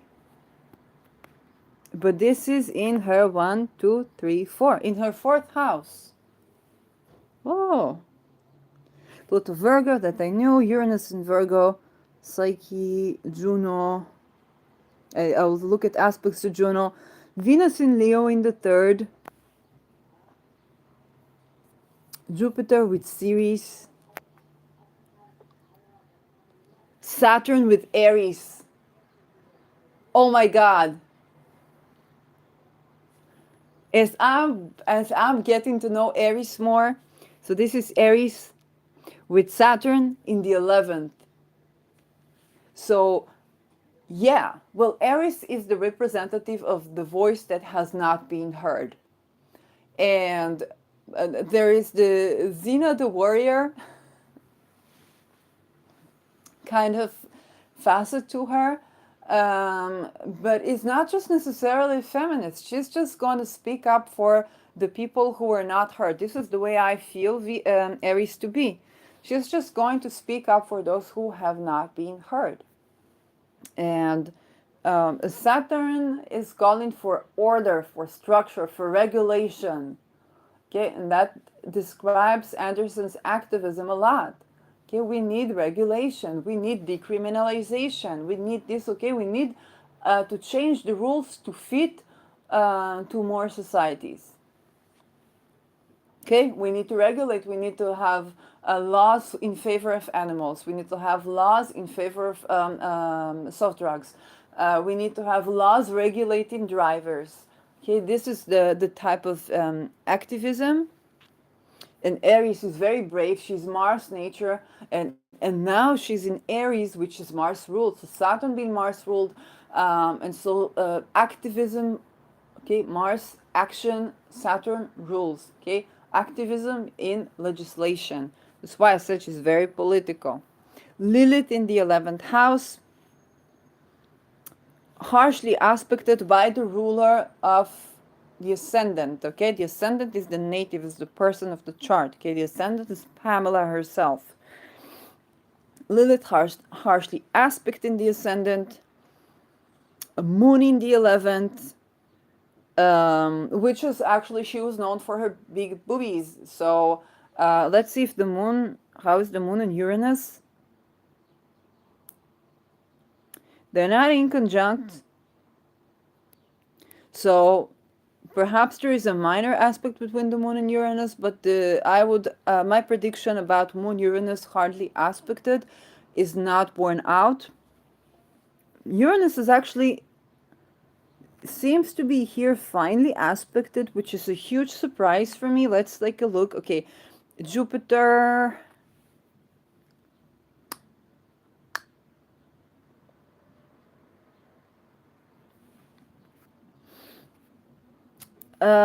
I believe that this would be the 45 between Jupiter and Uranus. So there is a hard aspect between Jupiter, Pluto, and Uranus. It's a minor aspect. Jupiter is with Ceres, so shared custody with her husband. Jupiter can be the spouse, and here is genuinely the ruler of the 7th. And he's trying Saturn, but conjuncting Ceres. And Ceres is the Demeter. She is the mother of Persephone, and Persephone was taken by Hades to be raped, and then was in the underworld for 6 months, and then for 6 months the land was not fertile, because Ceres said the land will not be fertile until my daughter is returned. And so she marks the passage to the winter, or when the land is not fertile, and then we pray to Demeter to bring back the fertility, okay, and bring back Persephone, and bring back the spring. Okay, she's also the bringer of spring in that, in that connection. So if I was making any mistakes around Ceres, so you can correct me in the comments. Ceres conjuncting Jupiter, so shared custody, fights with the spouse, that can be predicted. The ruler of the 7th in the 2nd, so possession, ownership, issues. Jupiter in Leo, and the sun is in the in the 3rd, and the sun is in the 2nd house in Cancer. Harsh aspect in Saturn, so squaring Saturn. Chiron is in the 10th house in Pisces. Her midheaven is her midheaven is Saturn ruled, and Saturn, the ruler of the midheaven, is with Aries. And then there is Lilith in the house where the ruler of the midheaven is. So it's a Saturn ruled midheaven that I predicted. And Saturn, and it's also Uranus ruled midheaven, which is another I actually predicted the seventh house to be related to Uranus, but that was not borne out. Venus Uranus not borne out, so I'm having surprises here. Uranus is not hard aspect in Venus. It is not hard aspect in the luminaries. Wow. But it is hard aspect in Pluto. Okay? And Pluto is in a Mercury sign, and the Mercury actually sextile in it, which is and yet another big surprise, and trine in Neptune. Wow. Mars opposition Moon, Mars square Mercury, Mercury retrograde. Chiron is in the 10th. Okay, Pluto Uranus in the 4th, so let's begin. Venus in the 3rd in Leo. Venus harshly aspected by Neptune. I said there is something with Neptune, so Venus is squaring Neptune. I'm very surprised about no Venus Uranus or Venus Pluto hard aspects.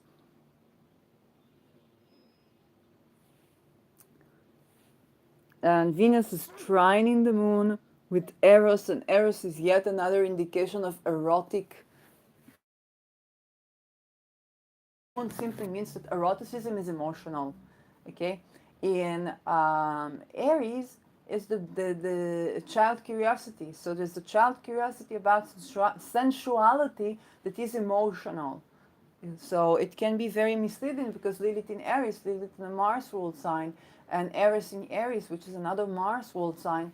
So we think, oh, this person really likes to have sex. Yes, if it's with the heart, if it's endowed with care or a caring relationship.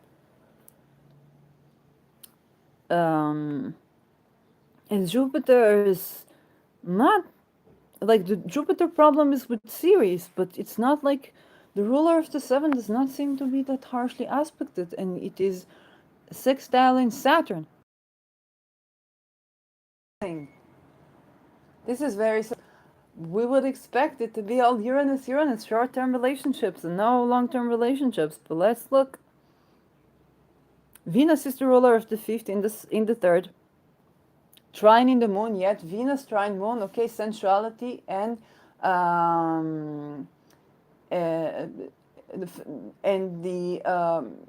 attachment patterns are synchronized. Okay, you need the caring relationship to be sensually aroused.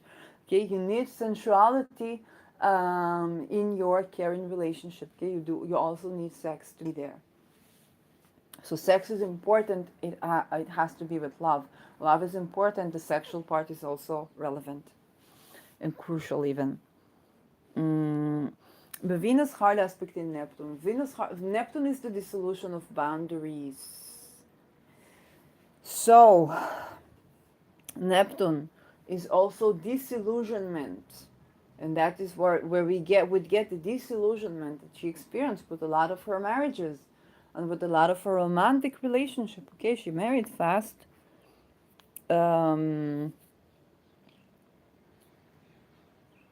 Okay, I don't see Juno here. Oh, here is Juno. Juno is also in the 3rd house.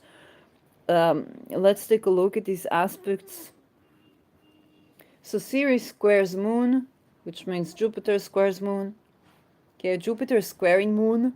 Okay, this already, but Jupiter is benefic. Ceres squares Moon is more maybe the issue. Ceres trines Saturn. Pallas conjunct Sun, and Pallas is the another type of female warrior, and sextiles Moon. Juno trining Moon, Juno conjunct Venus, so I don't see any aspects to Juno and Uranus.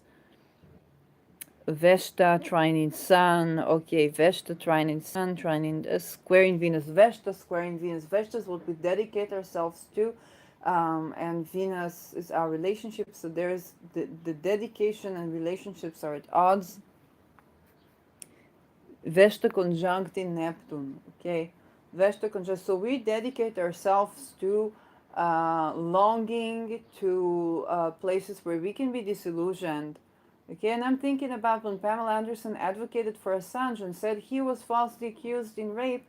We don't know that. He may have done all the great things that he did and raped women as well, so she could be disillusioned there, right? Uh, there's the sextile Pluto, Eros conjunct the moon, which we talked about. But I'm having a lot of surprises in this chart. Sappho, I don't know what is Sappho. Psyche conjunct Pluto. Psyche is another it's the type of sensuality that is directed at the sense of self, I guess. Psyche is not sexual the way Venus is. She's not pleasing for your eye, she's pleasing for her own mirror. And this is why she's so attractive. Um, Aries, square sun. Okay, prominent Aries. Okay, prominent Aries woman, which is why when I'm right now getting to know Aries more as we're approaching the upcoming eclipse, where I know my Mercury will play a great deal in it, right? And this is also why I don't know what or who told me, like, hey, please wait with that. It was very difficult to see you doing the Marilyn Monroe, so and so on. But yes, Aries square Sun, square in the luminary. So she brings a lot of Aries qualities. Okay, it's a manifesting aspect. Trine in Jupiter and conjunct in Saturn, which we talked about. So she's the type of activist that works with rules and regulations. Okay? Yeah. If I think about my Aries, she's separating from conjunction, I think, to no from trining. She's trining by sign Uranus. Okay, she's more revolutionary. She's more the type of person who say, well, we cannot trust this system, that system. Here I have the data. You don't have this in the protocols. The judges threatened this person, and we don't have this in the protocols. So you want me to go to court? I will not go to court with you. You need to change the court system. Okay, she's different. She said, I will speak to Putin. I will speak to the Congress. I will speak to this. I will change the regulations. I will use the regulations and change the regulations so that they accommodate for these voices that have not been spoken. Okay, well, mine is more the Uranus thing. Okay, it's kind of like we can't trust these old rules and regulations. They're not accommodating, not because there are no rules, but because there is corruption. Okay, Pluto, the teaching of Pluto in Saturn Capricorn sign. So follows opposition Venus. I will need to do a study the asteroids. I don't know anything about Folus. If you do, write in the comments below, or do a video and link the video if it's related to my content and you give credit, and I have no problem with that. I'd love to watch the video. And squares Neptune. So this is prominent as well. I don't know what it does. Sedna conjunct moon. Sedna. Sedna is where a person can experience tremendous betrayal, so emotional betrayal. The moon was also the ruler of her second house, which can explain some of the experiences she was going through in childhood, I believe. And squares Jupiter, okay. Humea, Magma conjunct Jupiter, Hygeia, opposition Suns and square Saturn. I don't know what to say about this. If you have any input, then I would love to hear you out.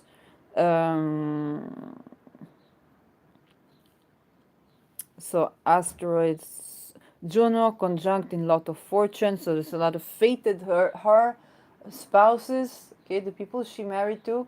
It was all fated experiences for her. Lot of fortune signifies that which is fated.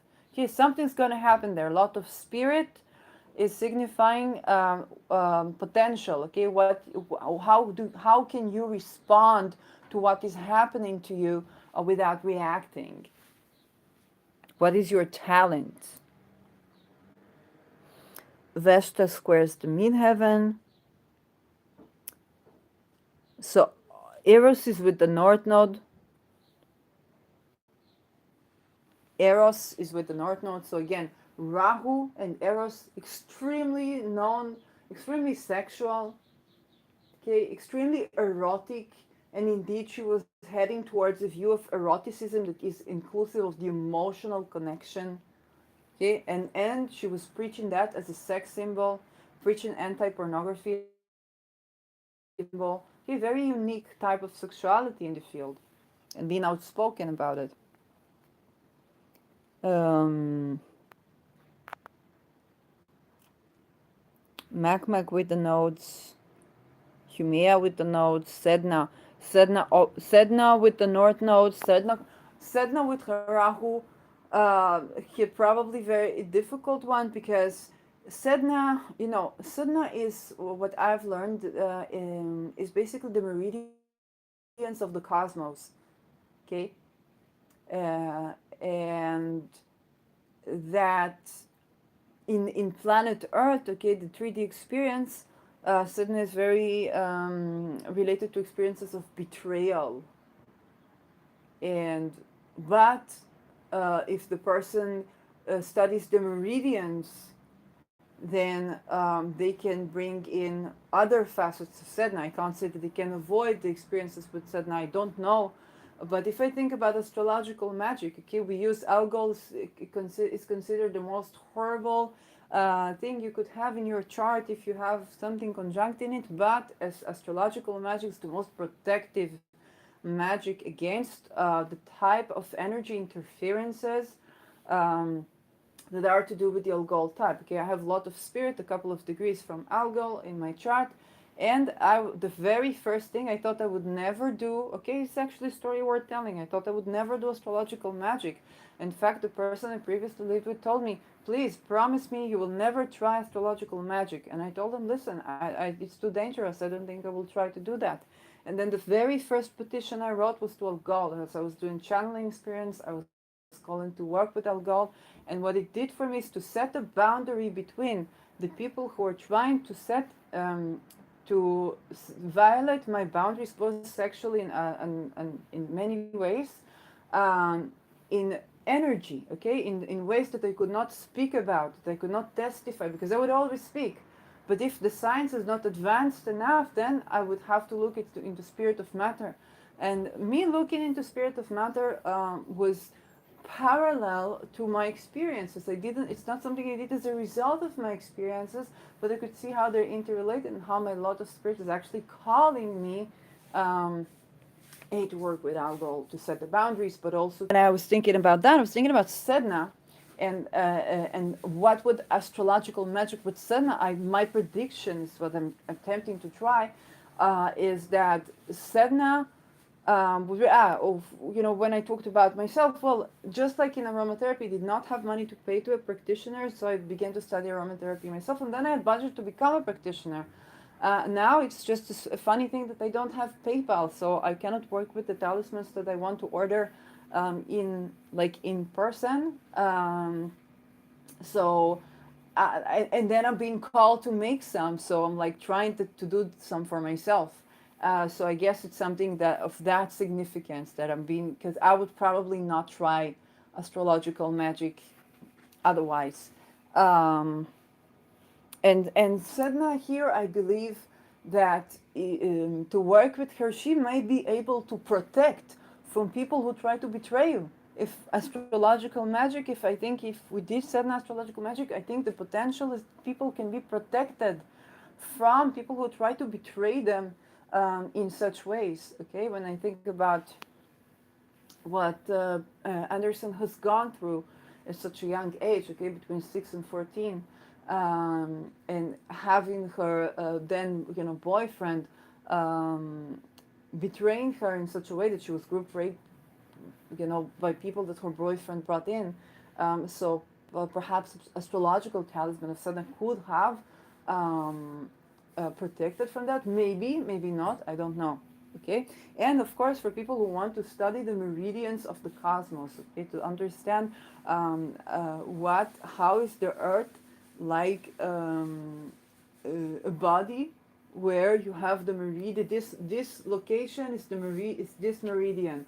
That location is that meridian in the cosmos, and having the energy flow and how that relates to the body. Okay, a lot of locational astrology has to do with that, so, but not only locational astrology, okay, also mundane astrology and so on and so forth. And also the health astrology, astrology of the body, how we are made of meridians that are related to the cosmos. Um, so that's the teaching of Sedna, I believe. And I made an episode about Sedna where I was trying to look for information and didn't find, and then I found that a book that was talking about Sedna related to the meridians. So I owe the credit to the writer of this book, but you can refer to my episode on Sedna to see the book, because I don't remember right now who was the person. Um, so Sirius vertex, planetary aspects. Let's see if I can have them. Okay, Lilith is quite prominent as well.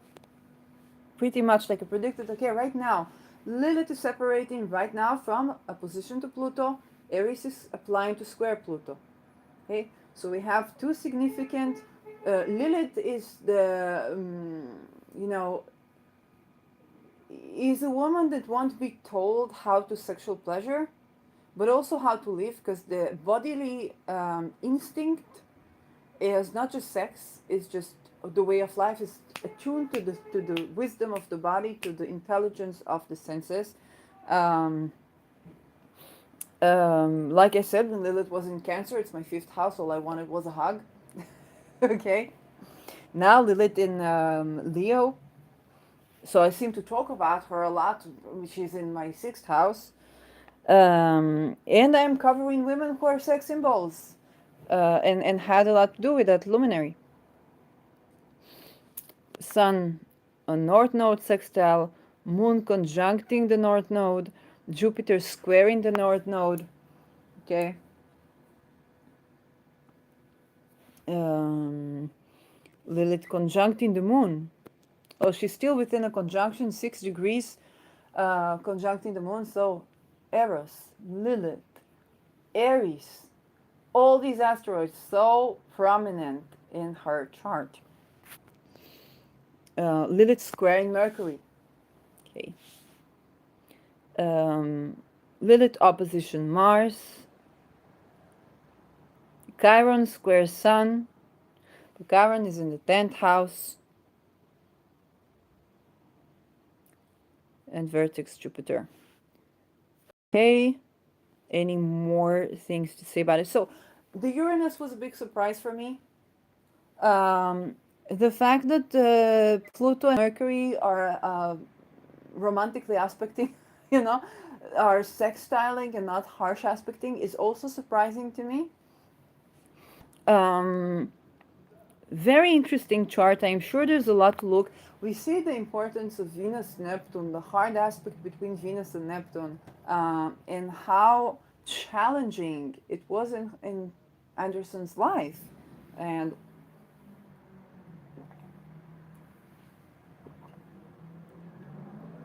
there's extreme equality about her. Also being, you know, a woman that's very Venusian, okay? Neptune is creating a person who is like a mythic, okay, sex symbol. But unfortunately, because of the hard aspect, this can also attribute to abuse and even molestation. Unfortunately, it can be one of the things associated, because Neptune is dissolution of boundaries.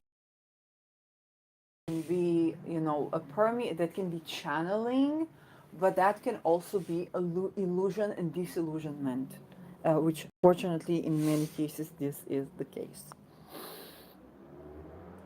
Nothing much smart to say about this right now. It's just the first time I'm seeing this chart. It's a very interesting chart.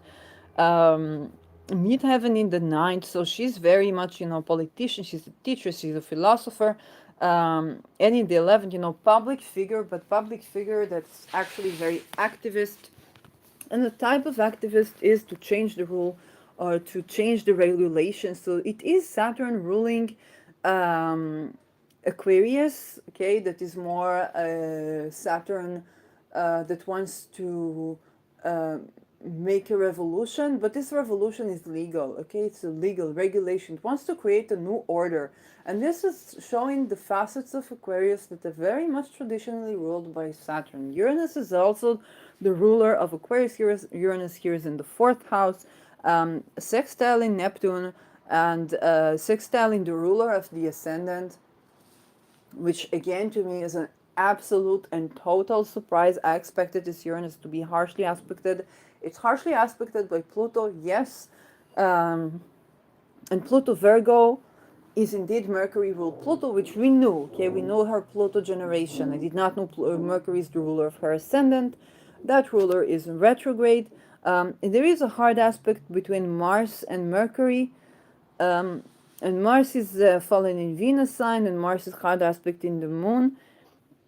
That can be problematic in personal relationship, like emotional violence or yeah, but you know, Jupiter, except for the Ceres thing and being Leo, Jupiter is not harshly aspected, so I expected the ruler of the seven to be bombarded with, you know, horrible stuff.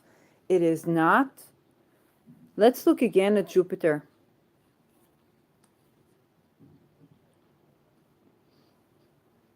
Planetary aspects, Jupiter trine Saturn. Okay, I want to see if I have the possibility, degrees. Let me see if I have the, I want to do the minor aspects as well. Redraw.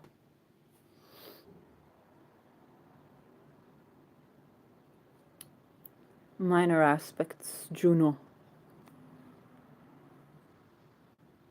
Conjuncting Venus.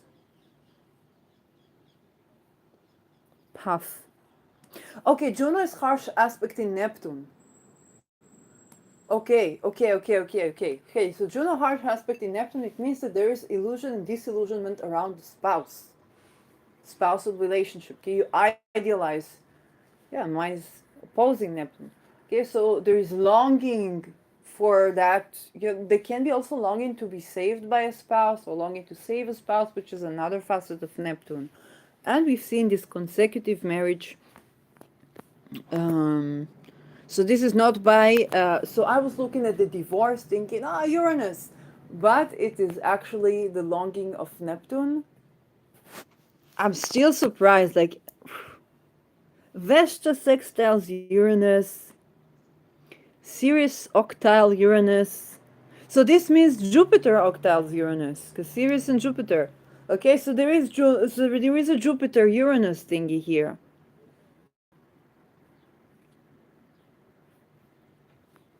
Let's get the planetary ones. Juno quincunx Chiron, conjunct in lot of fortune that we addressed. Sedna semi-square Chiron, okay, but Sedna is enough. Like Sedna is more than enough. Jupiter. Octiles. I told you there was something with Uranus. Some hard aspect with Uranus. Where's Venus? With Neptune.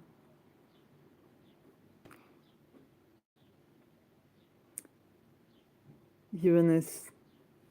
Sextile Pluto. Okay. I don't have anything smart to say. It was something with Uranus. It's Jupiter. That is also the spouse. It's the ruler of the seven. Octile in Uranus, but I don't know if the octile, what would that be? It's the 45. I said it's the minor aspect. So that applies. Okay, that's a hard aspect. All in all, fascinating chart. I'm sure there was more and more to look into it. I'm also understanding. Okay, let's do what I always do, that is synastry. I don't think I have ability to do synastry right here, so I will do it by heart. She brings her descendant to apply to conjunct my midheaven, to conjunct my Juno, and my IC. Her moon is separating from a very tight conjunction with my Mercury, which is the ruler of the 7th and 4th. Her Lilith is where Aries is now. Okay, Aries 19 degrees. Lilith is yeah, her Aries. I don't remember where is my Aries originally. Is she 19 degrees now, or is she 19 degrees in my natal chart? Chiron separating from conjunction to my ascendant. Oh, she has a nodal axis. Okay, Rahu in Taurus. Poof. Ketu separating from conjunction to my Rahu in Taurus. Her Rahu is next to my Venus. So Pamela Anderson again is going through, and Rahu in the 12th house. Okay, this is the 12th house for her. She is going through this 12th house. I think, I don't know the perfection here. I'm not going to give her a public reading, which I don't think is fair. She did, especially when she didn't ask for, and what she's dealing with is her voice being taken from her, so it's not something I'd want to do.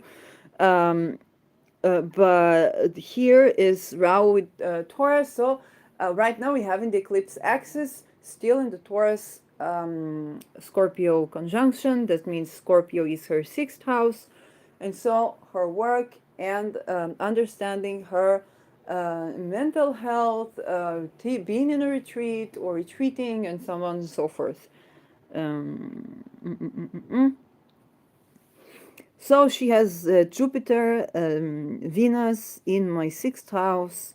She has her Sun in my 5th, Mercury in my 5th. Her Neptune is next to my Mars in the 9th house.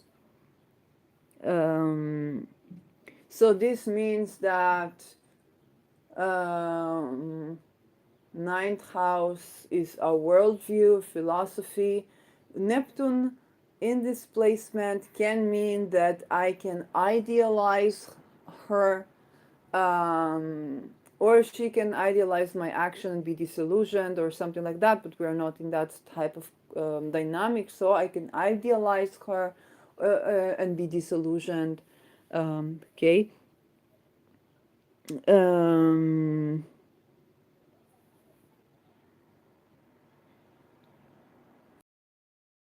8th house, harshly aspected, Mars Moon. In my 7th, so Pluto Uranus in my 7th, Juno in my 7th. Okay, I don't see, well, I can't do a composite with this one, but Mercury, I think my Mercury is not, you know, harshly aspected in any way. Maybe it is, no. It's maybe in conjunct Neptune. So there can be something about the way I present or the way I teach about her chart that is out of my control, or perhaps maybe I violated boundaries. So if I did, I apologize, and I will take this video down if she requests, of course. But this can be something that I'm not aware of. Okay, maybe I said something, maybe I did something about my action or my teaching. Could be either idealizing or a problem with the boundaries. Okay, Mars can be invasive, and in this case, I say, okay, if I did something like that, then they, of course, they can contact me, and I will take down the video. Maybe there's something I'm not aware of. Yes, this is Pamela Anderson's chart. And well, I think some of my predictions were borne out. A lot of them weren't, and they came and the interpretation came from different direction, unexpected direction. I'm indeed looking at the asteroids. So Aries, prominent Lilith, prominent Sedna, which is another one to take a look at. But also perhaps can be done with astrological magic with Sadhana, and I do want to study meridians in Sadhana and cosmology, which I believe will help me as I talk about gravity as a wave, okay, Aries Pluto, and the meridians being energy points, or how the planetary constellations affect each other. I believe that can also be said in a teaching. So, well, that's that. Thank you for being with me, and I'll see you in my next Spirit of Matter episode. Bye bye.